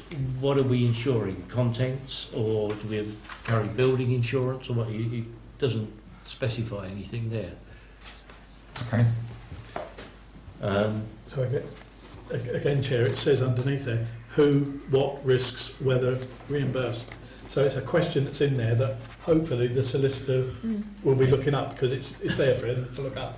Okay. They're guidance notes for the solicitor to work on. Permitted assignment subletting, it just got no. I can't see why not, if we wanted to do something else with it, subject to RDC consent, the centre one. Permitted alterations, again, It says well, permitted, subject to... sorry, it says in here, permitted use as public convenience for community use. Why would you want to sublet it if you're taking the lease as a public toilet? You might want to alter something, put something else in there. But if It was just a question. Okay, They've got a yes box there, but they've just said no. There's one. Is the site subject to this fields in trust dedication? Yeah. It doesn't actually say. It just says if it is. So that would be standard. The fields in trust is a recreation ground. It's not a field. It's attached. Yeah, they sort of. I think they covered some other things, but yeah. Is there an asbestos register for it? There must be an asbestos register. Okay. Which I mean is something you need to know about. It could be quite serious. Other.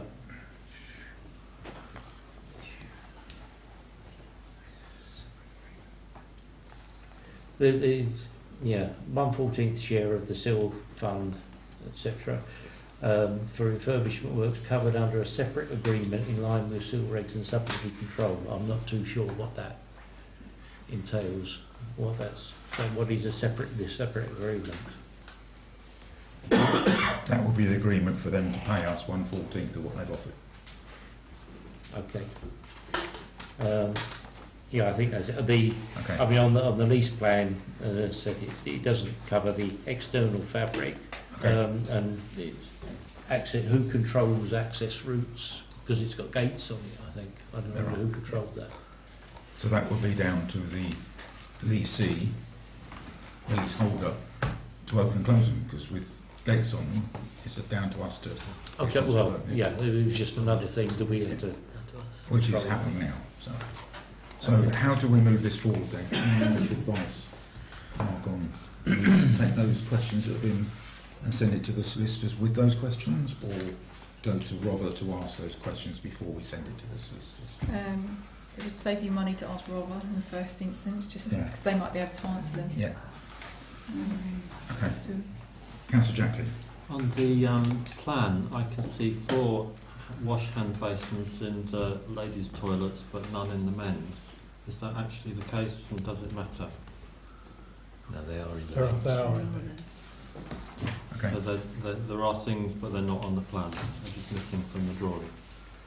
What I would suggest to move this forward is any questions that you have, including the ones that you've asked tonight, Councillor Goss, send them to our clerk, and our clerk will ask Rother first of any answers to reduce them down, to therefore reduce our costs, and those that we don't have answers to, we'll have to decide on what to do with next. It's literally the paperwork, because we've agreed as a council in principle to take this anyway. It is literally the documentation, so it's not, but it's important. Councillor Bloom. Yeah, surely the onus is on Rother to get the questions back to us as quick as possible. Correct. Because they want the lease signed as quickly as possible. So the essence is of the... I'm sure our clerk would be able to expedite that. Yeah. Yeah. Okay. Happy with that? Yeah. Okay. Move on to item 15, which is to note the update from the on Town Centre Visioning Group. That has been completed now. That was the work that Councillor Brailsford did, and that's been forwarded on to the Town Board, which will be part now of that set-up. And 15B, to receive an update on the leaders' meeting, which I believe the minutes have been sent out, which myself, Deputy and our clerk met with Rother, and we did unfortunately go 3 months in between meetings, but we're now going to get calendar item in there every 2 months, because I think it's important, because there is so much going on in the town. It's important that we do have those. And that's why it's also important that minutes are issued to you all, so you get a feel of what conversations are had. Councillor Pym. Yeah, with that in mind, you mentioned the 3 months before the last meeting. It's extremely surprising that on the updates from action points from the last meeting, every single one of them was we'll take forward to the next meeting, we'll take forward to the next meeting. So it's extending it even further. Could we not put some deadlines onto these action points? So the issue was that at very short notice, the person who had the answers to those unfortunately was not able to attend, had a family emergency, Okay, so we didn't have the answers, which is why they were carried forward. It's not a criticism of Rother, the person just wasn't there. Can we ensure that we put deadlines on these? Sorry. We can ask, but they're not our information to provide, but we can ask. And I'll be open. It was a very beneficial meeting, and I think everybody is heading in the same direction, and we just need to make sure that they happen every 2 months, not leave them until 3 months. And that's an action that's taken away, and I've sent an email to confirm that that's going to happen. So that's good news. Item 16, Sussex Police Liaison. To note any further updates. Yeah, it's still going through due process. There's been a few hiccups, but our clerk is nearly there in getting it all signed and sealed and delivered. The CCTV is still working, it's all been upgraded. We're just doing the paperwork behind the scenes, which does take time with any organisation. So that's where that is. North Eye Asylum proposal. I don't believe there are any further updates. I don't think we're any further forward. Councillor Jacklin. I think in light of the changing government, it would be reasonable to ask the Home Office to clarify whether they're actually going to use it. Whether that's something that the Town Council would want to do or not, I don't know. But we kind of need to end the uncertainty for the residents. Councillor Baygrove. I don't think that in my opinion, that the Town Council should get involved with North Eye at all. Maybe Rother, but not the Town Council. Thank you. Councillor Pym. I think we should, because we instigated the public meeting, and so we've shown we've got a vested interest in that site, and to keep a vested interest on the site. The new incoming government has announced that they've got a prison building programme going on, and it would be very interesting to find out whether that site can be returned to its former use as a prison, and whether the same amounts of angst and frustration is received from the general public regarding a prison being there as opposed to a asylum seekers, benefit asylum seekers. Any other comments? Otherwise I shall move on. I had considered removing it from the agenda because it's a standard item, but we just don't have any information. We're not a statutory body that can ask direct questions as such. So I think we're just going to have to wait for the drums to start beating and then take action as this committee or this council feels due. In light of what I just mentioned, could I put a proposal forward that we follow up our letters that we have made to the previous Home Secretary and just ask them the outright question, are you considering using this North Eye site as a new prison? Okay. Sorry, is that a proposal? That's my proposal, yeah. Okay. Have you got a seconder for that? I don't know yet. Anybody want to second that? Yeah, I would second. Councillor Jacqueline. Okay, I'll just go around the table. I'm not forgetting that. Did you want to say something? Yeah, I just want to stay with that. Do you think it might be good? It is a great idea to ask, but do you think it might be a good idea just to give the new government a chance to see what they're actually going to do? Because we may send that over now, but are you actually going to get an answer? Maybe leave it just to let them sort of... If you don't ask, you'll never know. Then again, you might trigger something in their mind to do it. Councillor L. We've got nothing to lose by asking them. Once we ask when they're ready to reply, I'm sure they will. Councillor Bagro. I think it makes no difference whether we ask or not. If they're going to do it, they will do.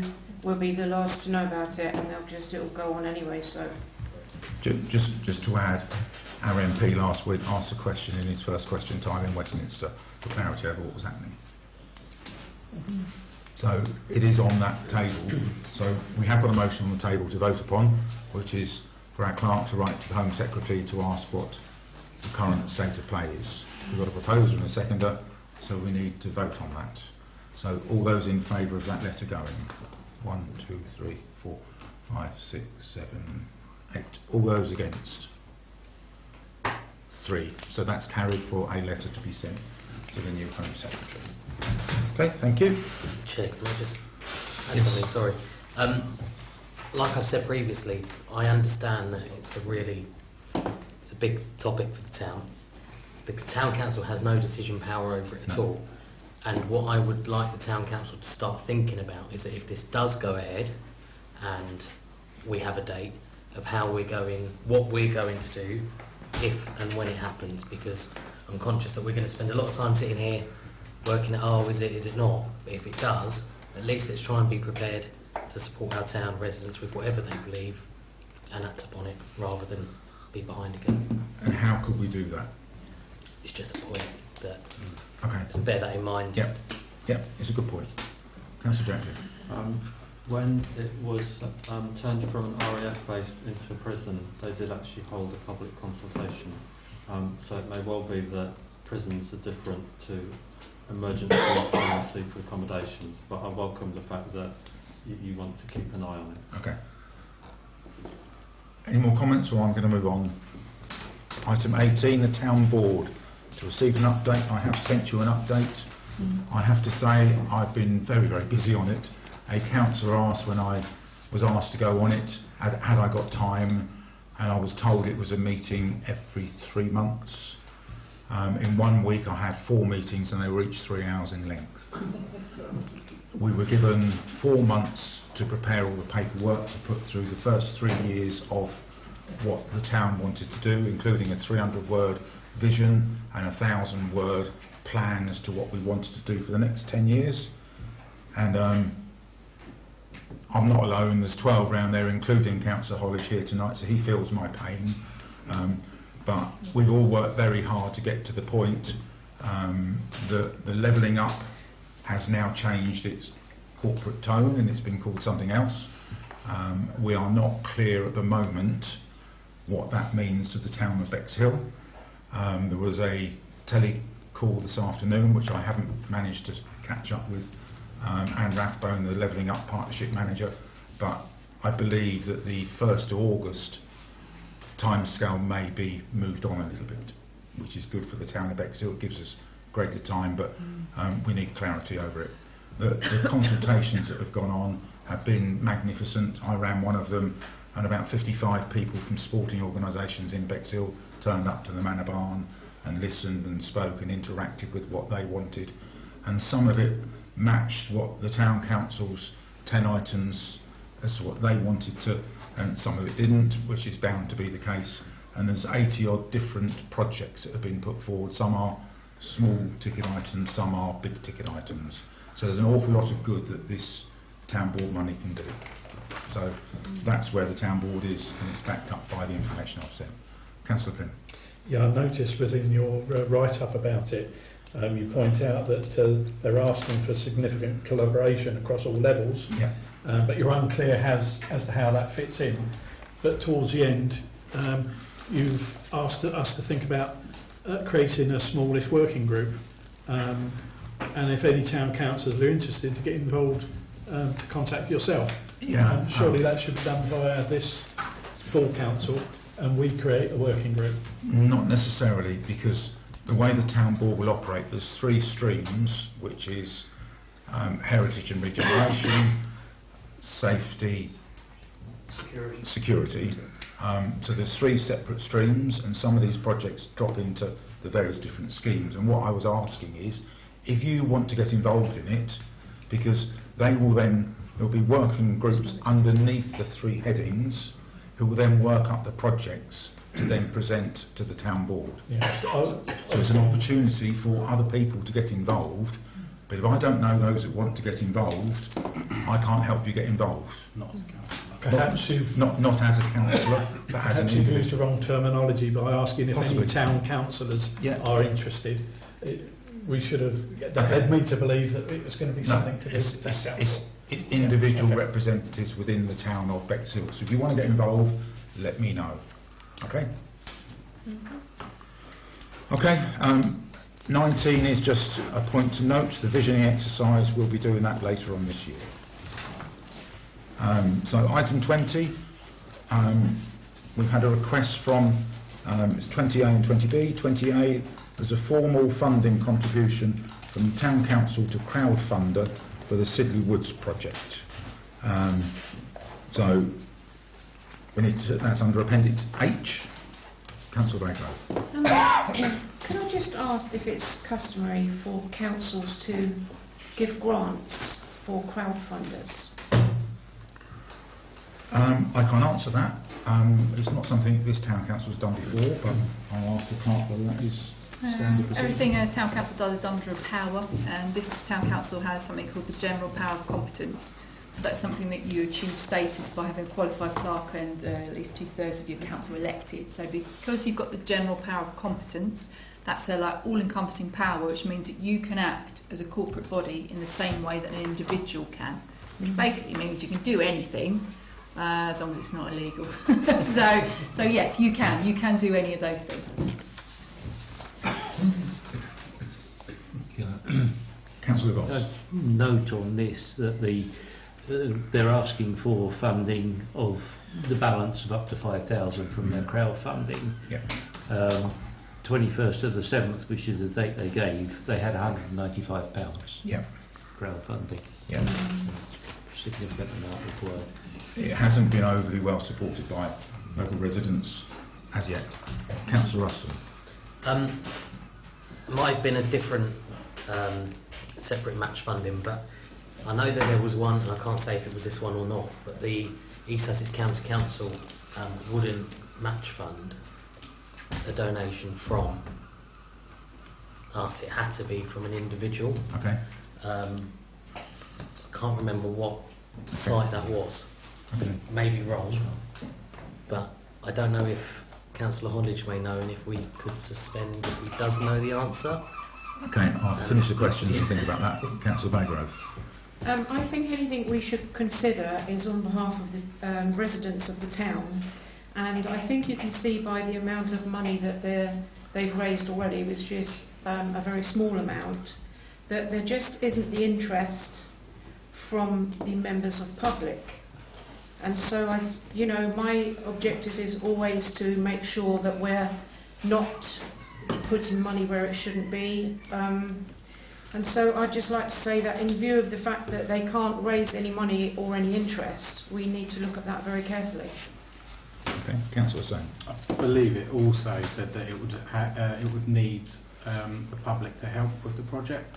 So if it hasn't raised any money, then have we got public that are interested in helping as well? And also, I think it mentioned about the flooding in Edgerton Park. I haven't looked into that properly, but surely if that was the case, we've got actually from earlier on saying that the flooding's been, you know, from 1949 and we're 2023, we've still got flooding. If it was the case of £10,000, surely that would have been done in that time. If that's the case, it's going to stop that flooding. That would have been done in that time. It could have been. So my understanding of this is the Sidley stream that starts in Sidley hasn't been managed for many years, and there are blockages there, and therefore Sidley stream misbehaves, and that is part of the flooding of Edgerton Park. Yes. Until the Sidley stream is resolved, no one's going to really know whether it's going to solve the flooding in Edgerton Park until you've actually done the work required in Sidley stream, which is going to cost money. So, and we could be a part of that if we wanted to. So, Councillor Pym. Yeah, they're spot on there. It's actually reverting back to the actual old natural watercourse before everything was built in Bexhill. And so, because it's been neglected for such a long time, it does need this relatively small amount of money to try and fix the problem. And it could solve quite a few issues that we have with the museum talking about dampness and things, and Egerton Park there. However, I'm not too sure how much money we're giving to this, because there's no definite figure. So I'd be interested to know how much are we actually being asked to give. According to this, they're looking for £4,800 odd pounds. 4,805. Yeah, exactly. Is that going to do it? Yeah. So they can get the match Okay. funding. Councillor Sanger. Sorry, just going back to what I said though. So, what I can't get my head around basically is what we're saying is with £10,000 we could stop the flooding in Edgerton Park. It hasn't been done since 1949. Potentially. Right. Okay. So that's Potentially. So we spend £9,000 on the fence. And through the chair, please, Councillor Daggrove. Would that, if you know, we haven't existed here for very long, would that normally have been routed to Rother? Yes. No, East Sussex. Well, East Sussex, because they're water. East Sussex. Yeah. Okay. But we are Bexhill Town Council, and it's causing a problem for our residents within Bexhill, and we have money, and the request has been brought forward asking for this balance, and it's how we move forward. We either accept it and contribute all of it, some of it, none of it. Would we be committed to, like, if that wasn't quite enough, that they came back and then we'd have to Potentially. would it be a bottomless sort of no? A bottomless stream, it could be, yes. It could be. Councillor Plym. Yeah, I'd avoid your questions now, it's just gone out of my head as we were saying it. The money that we use for this could be taken from, or should be taken from SIL money, because this is exactly the type of project that SIL money would cover off. So I don't think it's a matter of we haven't got the money, it's a matter of whether we got the willingness to actually try and resolve this issue or help resolve this issue.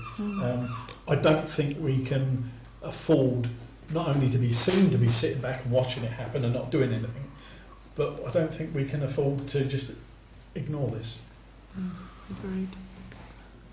I'm just going to ask our clerk a question. Have we got any unearmarked seal money? Okay. So there's a slight issue. We don't have any unearmarked seal money left. It's all spoken for. So if we were to do this, it's not in our budget, so it would have to come out of reserves or potentially discuss it, put it in the preset for next year. Councillor Jackson. Yeah, it feels as if this is a public infrastructure project, and the reason why the public haven't given to the crowdfunder is because it should be done by the councils. So it feels as if it does merit consideration and discussion, perhaps for funding next year. Okay. This is the second time I've mentioned the climate plan that we had in one council meeting, and this does also match the desire which the climate action plan that we've got was moved up from a committee into full council, so we have to consider that as well. Yeah, so I need a proposition as to how to move this forward. Councillor L.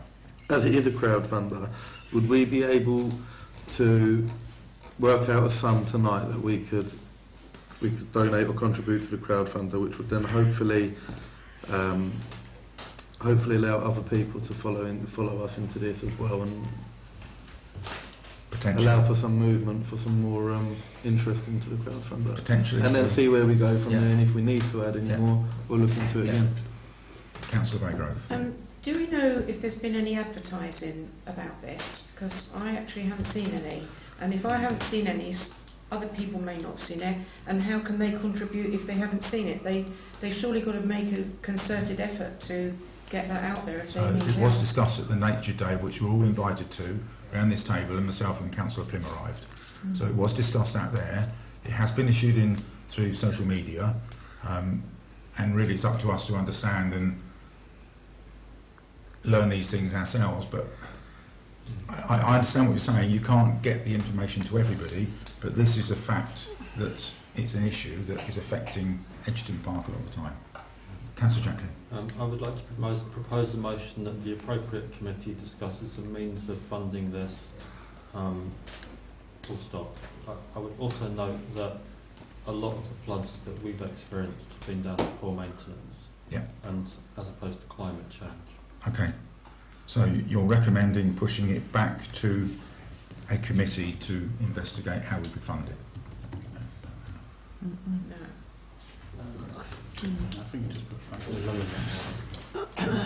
I think the first thing we've got to decide is whether we want to put any money into this. So I will propose a motion. Does this town council want to put any money into this fund? Yes or no? Yes. I need a seconder for that first. Yeah. Seconder. All those in favour, do we want to put any money into this? Yes. 1, 2, 3, 4, 5, 6. All those against? 2. So that's carried that we want to put some money in.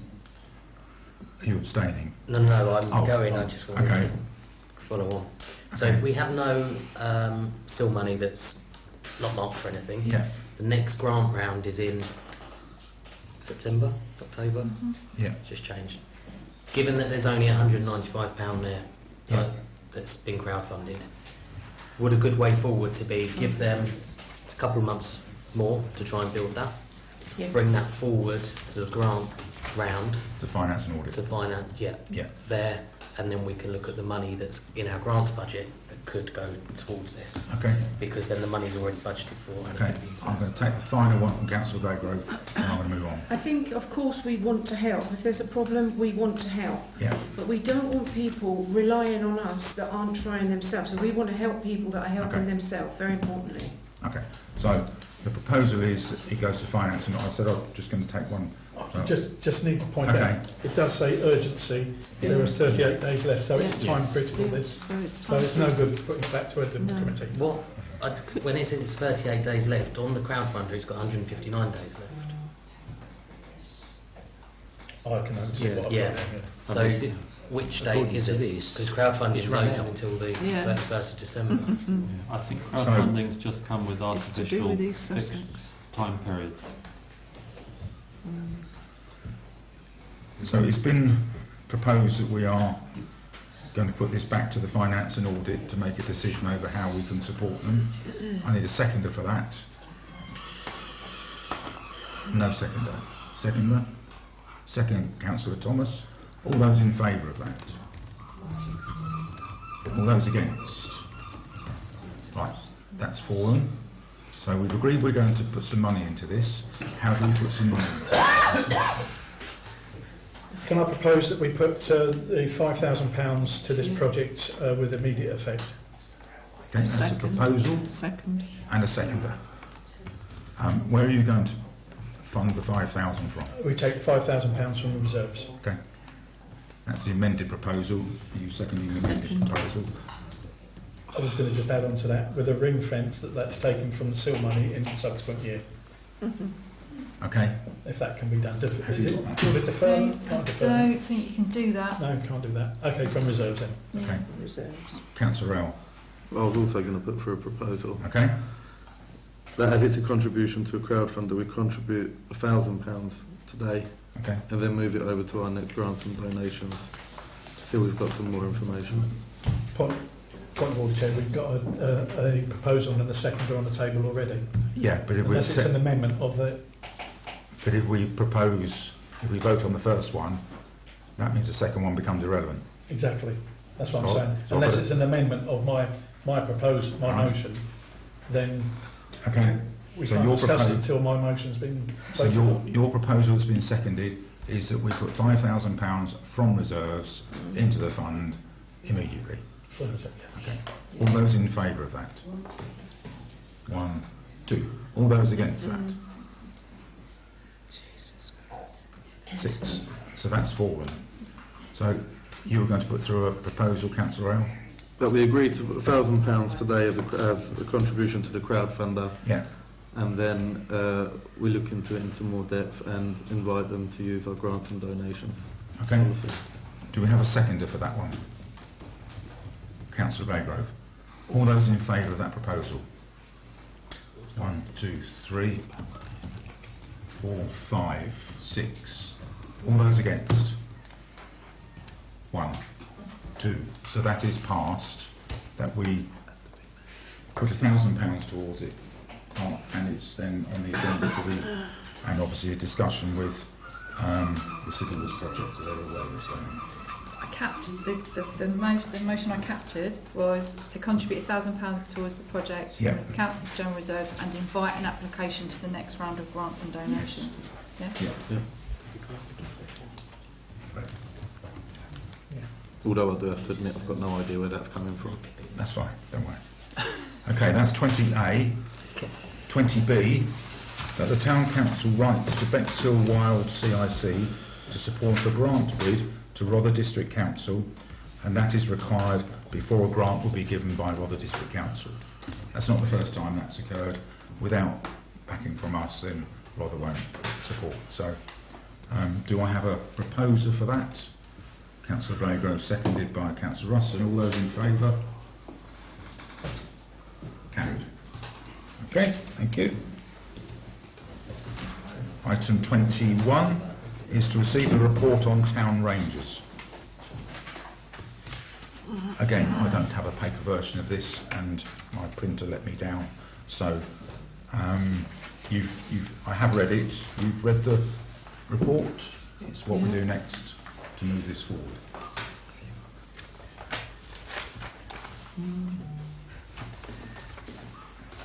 Councillor Plym. Yeah, very, very good detailed report here.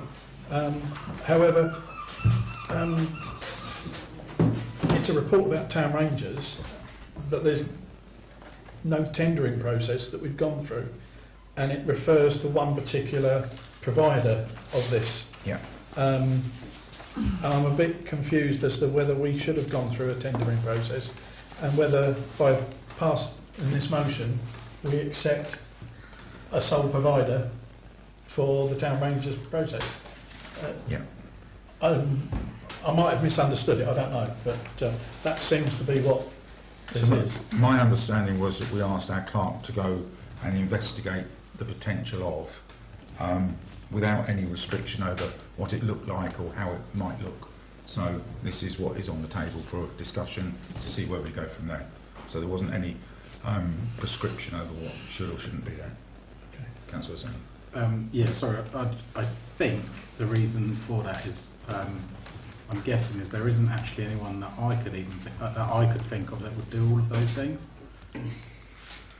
I'm not sure that's right, but I couldn't. You know, we could probably find someone to do the verges separately, but could we find someone that would do all of those things in one?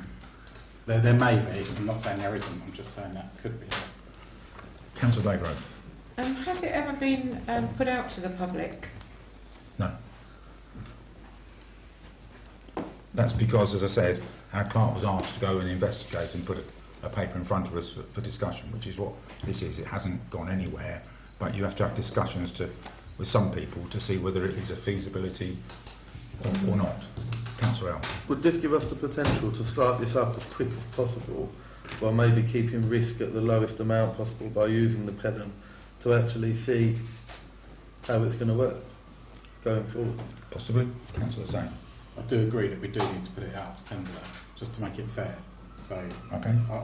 The report's great, as Councillor Plim said, but I do believe that we need to put it out to tender. There may be no one that can, as I said, that's what I'm guessing it is, but I don't know that.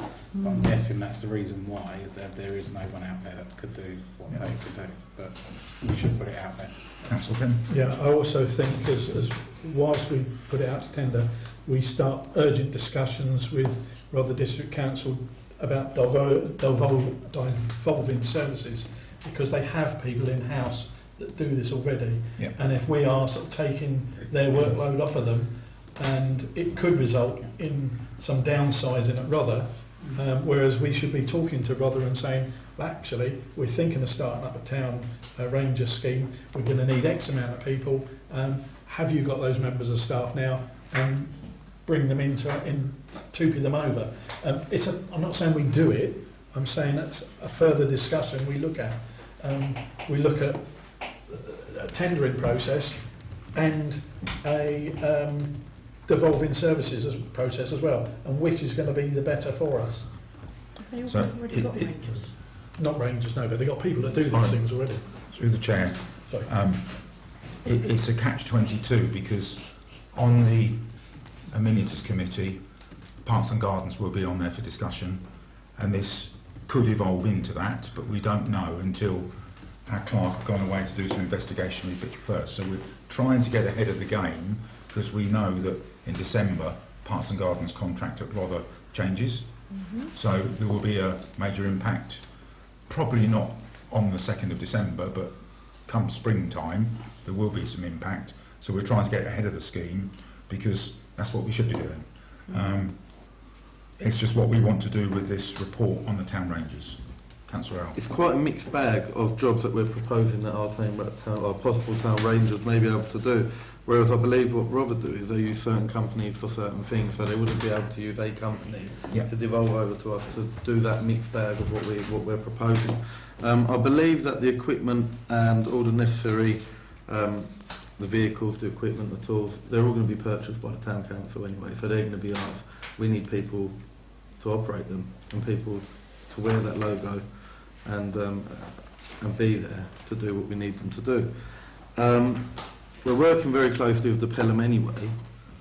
Again, I just want to ask everyone around the table, would it not be a good idea, as we're going to be buying this equipment anyway, if we agreed to use if we agreed to set up a town ranger system, would it not be agreeable to use the Pelham at the beginning, as we're in close contact with them anyway, whilst we're putting the tender out as well, as a short-term way of starting the whole system off and seeing where we go with that. As it will be a long process. The tender will be a very long process, and you never know where it's going to go. As we can see with what happened with the toilets, we had them for a month, they left, and you don't want a team like this to start up and be.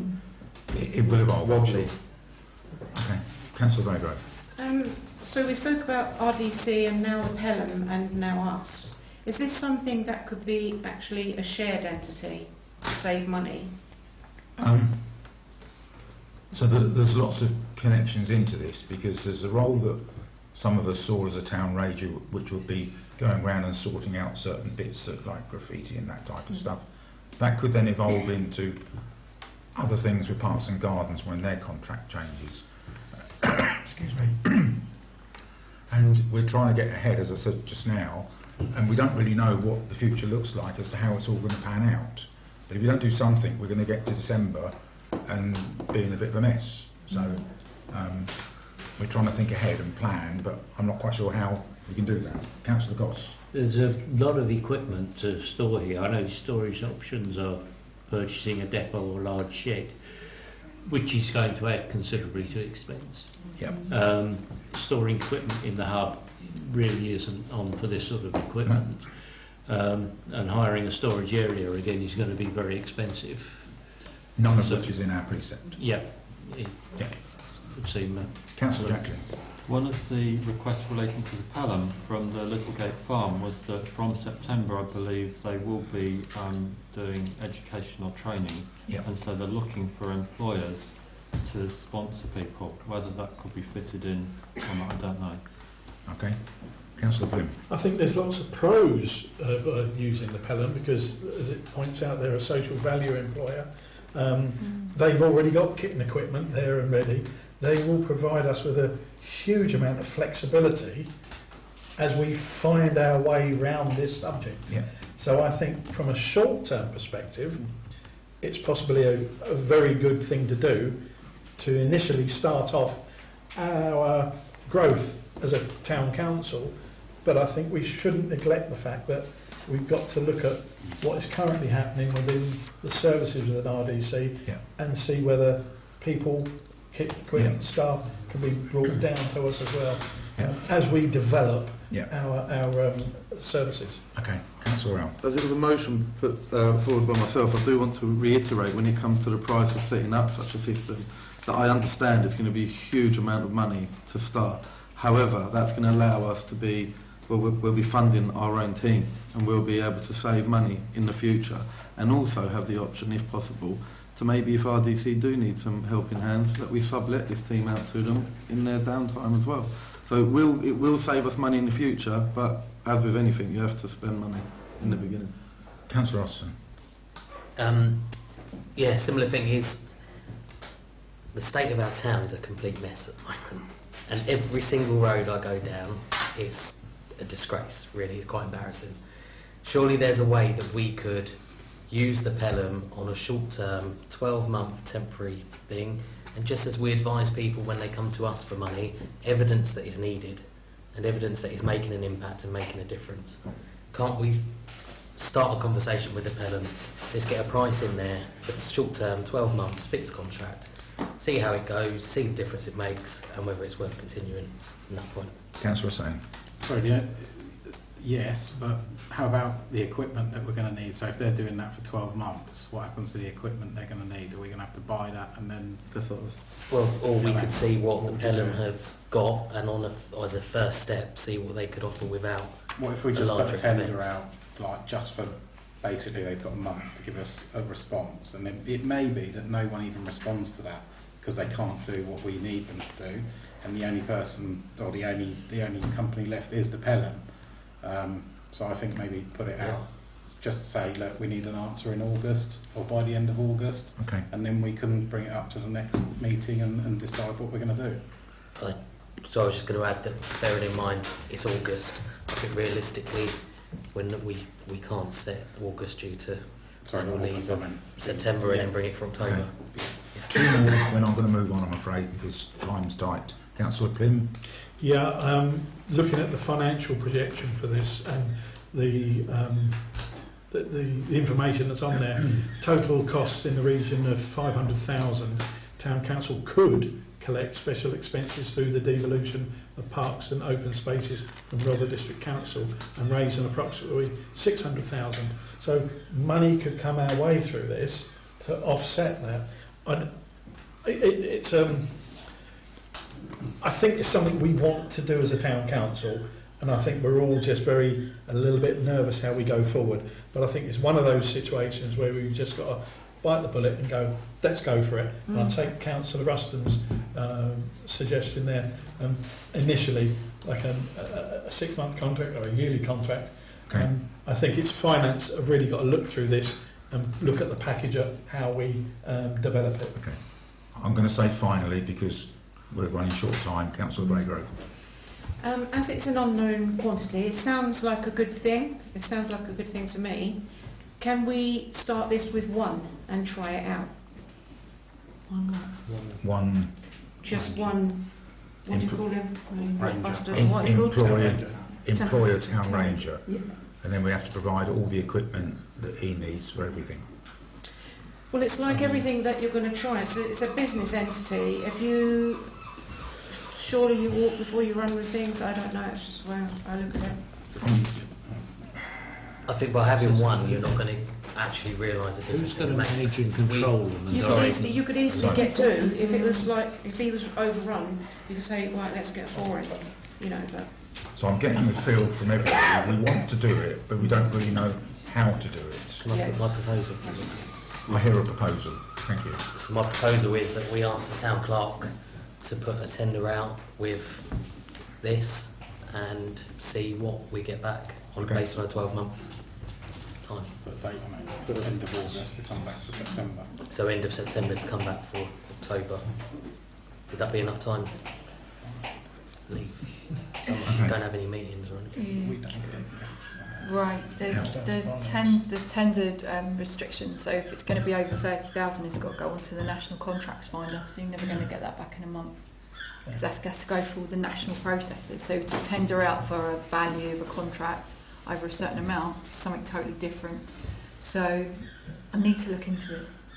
Okay. I need to look into, if you want to put a tender out, I just need to look into what the requirements would be. Could I put forward a proposal? Maybe look into a short-term contract with the Pelham while the tender is ongoing. And delegate authority to the clerk to manage that. Yeah, if possible.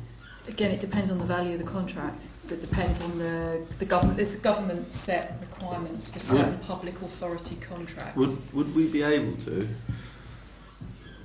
sort out a short-term contract with the Pelham to see how it goes, but maybe not use any tools, use their guys, use their tools if they're happy to do that, to run a short-term test of how this is going to work Do for they us? have them, though? Well, they do have certain capabilities. So it's becoming clear that we need some more information. Yeah.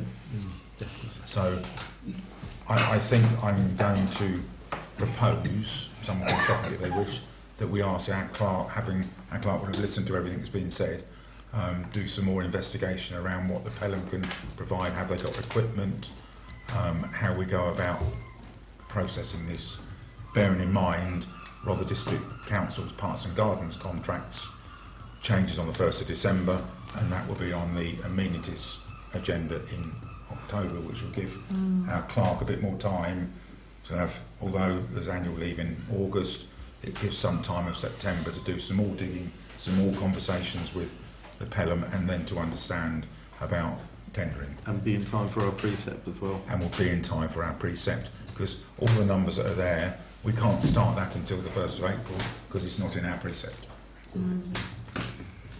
That's my proposal. Do I have a seconder? Second. Can we vote on that? All those in favour? I'm not too sure what the motion was. In effect, to ask our clerk to do some more investigation around the tendering and how that works. Okay, I didn't get the bit about tendering. When you said that, I got that I'm investigating what service the Pelham can provide on a short-term basis. Is that right? Okay. Yes. That's what we're voting. And then shall we do a second motion with the tendering? But can we say, it's a bit of a grey area I imagine, but could we say what work the Pelham could do on a short-term basis and actually price it? Because then if that comes under the 25 or whatever it is, then we can get round that whole... Yeah. We're just trying to I'll get prices. Yeah. We're trying to do too much with one motion that isn't working. We'll keep it separate. We'll do the Pelham in one. Okay. Finally, Councillor Blagrove. Thank you. It sounds like, a lot of stuff that we don't know about. It's a lot of money. Why don't, this, Memish said just now, said that probably one person can't do all this work, and that there are people that can do this work. If we had, we can give somebody work doing, there are lots of people that can multitask, and, we buy a vehicle and we try it out.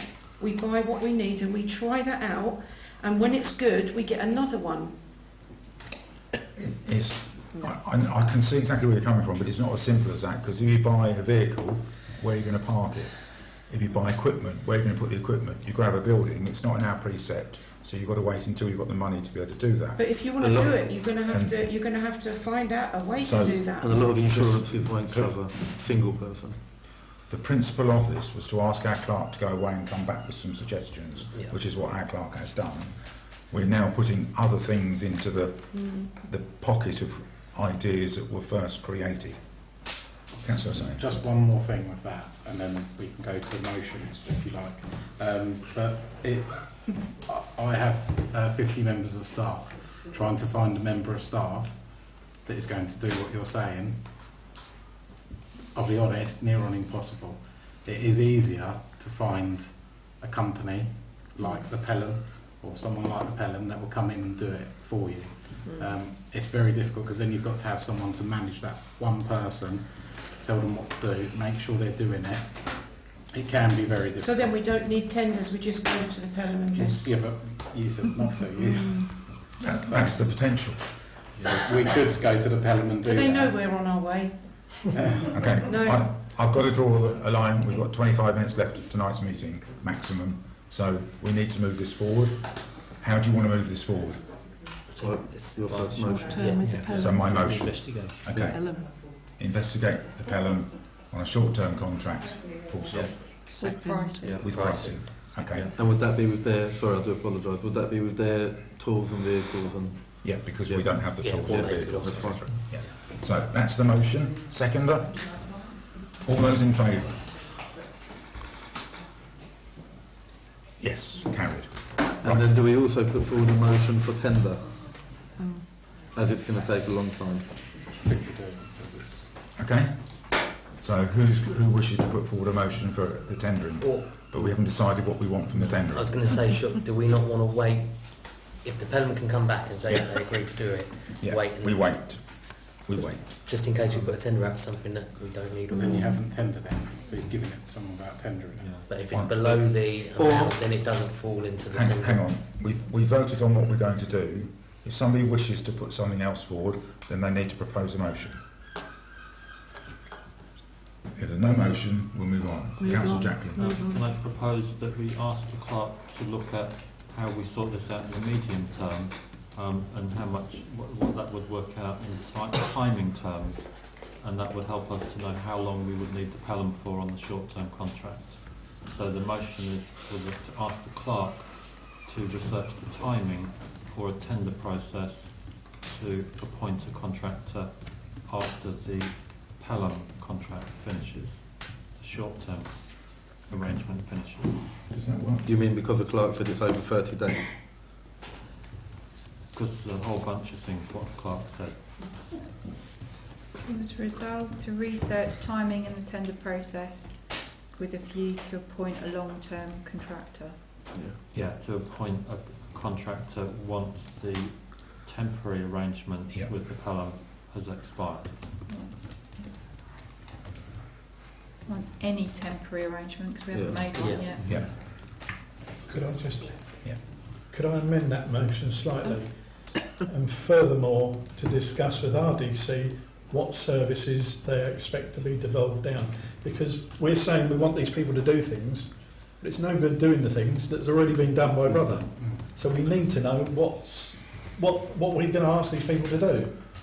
So actually... It seems to be a very grey area at the moment. So it is true, it is a grey area, unless you want to read the 154-page document that Rother District Council has presented to full council, which has been agreed on, and it's all in there what they're not going to do. So it is in the public domain what they're not going to do.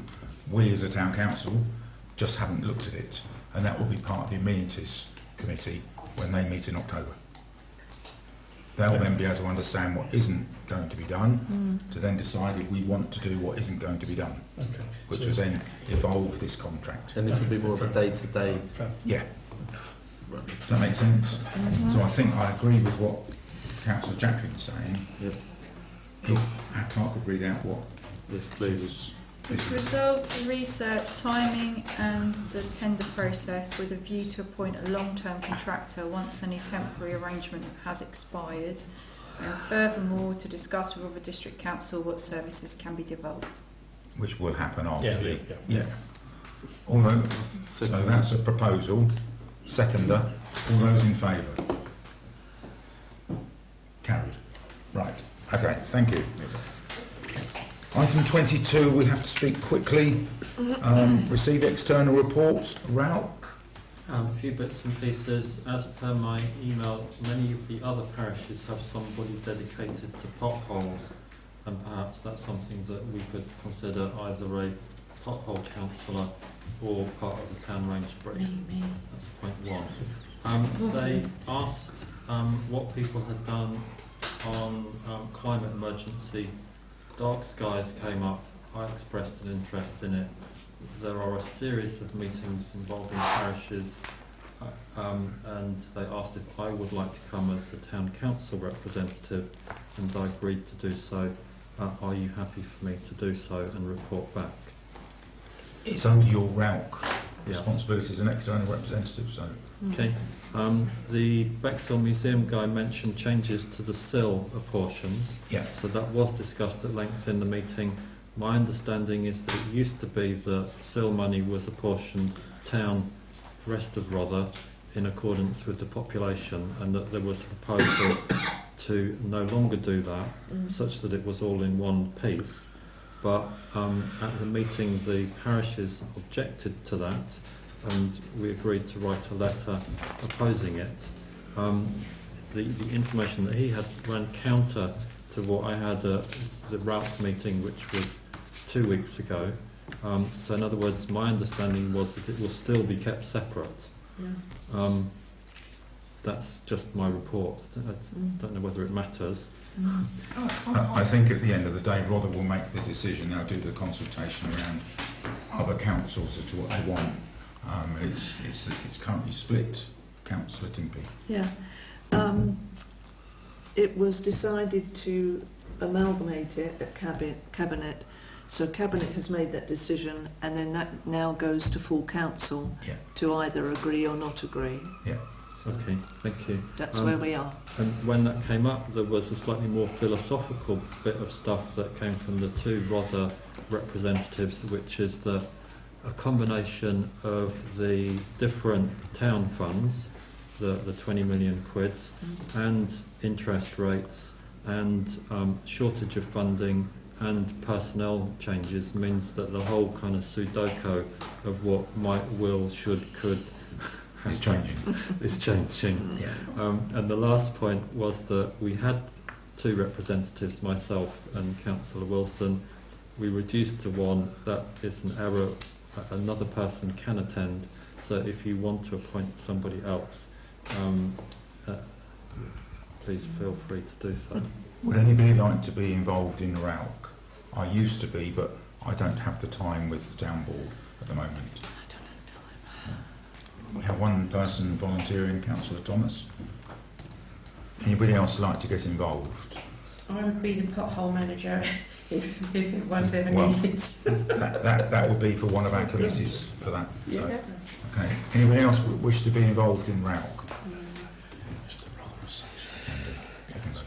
So just to clarify, we can send two people, but we only get one vote. Yeah. That was where the confusion was before. So you can both go. So if anyone have any objection or anybody else wants to do, then congratulations, Councillor Thomas. Does anybody want to talk about any of the other external representatives? I'm very conscious of time. No. That's good. Motion 23, I am deferring because Councillor Crotty is not in attendance. 23B is my motion. Very briefly, I'm putting it out there. In my year of being a mayor, I would like to have an event in April, and any funds from it donated to my chosen charity, i.e. Sidley Cricket Club. And I've put three options there as to how to do it, and it's for transparency. I believe I could have just gone and done it or asked someone to do it as an individual, but I want to be really transparent and give this council the option as to which of the three to choose. Councillor Vega. I was just thinking that when you put on an event and hope to make some money for a charity, it's a bit hit and miss. And if it proves to be too difficult or too involved to actually get that ball going, is it the same outcome if you give the money from your mayoral money to the people you want to receive it? I'll have to put a motion forward to the council and ask if the council agree with that, because Councillor Brailsford did exactly that last year with the balance of a mayoral fund. I just think at some point in time, most town council have a mayor's ball at some point. Whether now is the right time, I don't know, but someone's always got to be the first one to do it, and I'm saying I would like to be the first one. Several people have come to me and said they'll help get involved. The issue is, under advice, If it's a town council event, then our clerk has to be involved as a proper officer and it managed financially. It won't cost the town council money as such, but it will cost the town clerk's time, which is valuable, because we all want lots of things done. So I'll put 3 suggestions there, whether we have a committee from this council, we delegate it, or I have a private arrangement, or this town council doesn't want the mayor to have a ball. So the first thing is, I would like to know, would this town council like to have a mayor's ball? It's a yes or no. So, Councillor Pym. I was just going to say, could I propose that we accept the motion 23B3? 23B3. Private event. Okay. That would in effect be you seconding one of my 3 motions I put down. Yes. So, okay. Would anybody else like to propose 23B1 or 2? No? Good. Okay, so we're going to have a vote on accepting 20... You had your hand up, Councillor Thomas. Yes. Proposing 1. 23-1. Okay. We've now got 2 choices. Please, nobody say 2. But can we just vote on whether we have a party and then That's the first how thing we we organise the party? So the first one is, do we wish to have a mayor's ball? All those in favour? 1, 2, 3, 4, 5, 6, 7. All those against? And I won't be offended if anyone's against, because this is the first one. All those abstaining? 3, 4 abstentions, 7, 4. So we're going to have an event. Now we've got to decide whether we do 23B, 1, 2 or 3, and we've got a proposer for... Strike out. I'll second. Okay. I was going to ask 3. Yeah. yourself, Councillor, did you have a preference on which one Yes. you wanted? Yes. What was 3. the preference? 3. Because I don't want to put any more work on our clerk, because we all want lots of things done, and I think I know enough people, even around this table, who are going to be able to help, because this should be... And if the next mayor wants to do this, then that's up to them. But we've got to start somewhere, to start getting the town council out there, and this might help. So We have to be aware of the criticism this might get as well, but I don't care, because I think we should be doing this. It's the right thing to do. Can I just put out there as well that I think every mayor should be an individual. Yes. So, and I think doing this, the 2 previous mayors before have done their own things, and it's all been a very valuable success. Yeah. If this is your choice as mayor, I think you have every right to do as you feel. Yeah. Right, so can I just check, because you said it's about getting the town council out there. If it's a private event, it's not connected to the town council. Yeah, but the mayor can be Right? invited. Yeah, the mayor would be invited as a Yeah. guest, Yeah. but it's not. Private You'd have to event. make it really clear. That I know it's really difficult because of legislation and stuff. Just trying to protect you all, because it could get us into hot water. So if it's a private event, it's entirely nothing to do with this council, and then the mayor gets invited as a special guest. Yeah. Yeah. So nothing to do with us. Yeah. Yeah. We'll be on the party. Okay. Right. Councillor Gregory. Is it allowed for councillors to get involved in the organisation of it? It's a private event. It's private, so you're not councillors. So you're not councillors. It's not. So, It's yeah. not about. It's not about Mrs. council. Blaber, if you could. I would put myself forward to Okay. do that. Good. Yeah, shall we Okay. Vote on 23B3. All those in favour? Good. Excellent. Thank you. Move on. Item 24. Correspondence. All matters have been... I'm going to move that one. See, We've done that. Oh, you've done that one. So, questions from councillors for future agenda items. Are there any questions from councillors, please? Councillor Ruston. Forgive me if I didn't fully understand when Rohan was speaking, but how we agreed to take forward the situation about the money for funding some of Richton Park stuff. Do we need to put that as an agenda for the next meeting? Okay, that's the question, and the clerk will come up with the answers to where that is. Good question, thank you. Any other questions? Any future agenda items? That one. Okay. so thank you. To consider any new risks to be added to the risk register. Councillor Plym. Yes, several things. We're outstanding a couple of DBSs and outstanding numerous training, and I think it doesn't bode well on our council when members of the public can see that. And I do feel that they are risks of our reputation. And also the number of complaints that have been made to the monitoring officer regarding councillors' behaviour, I think that is a severe risk to our reputation. Okay, so the risk register is owned by Finance and Audit, so our clerk will make a note of that and bring up to that route. Okay, any other risks?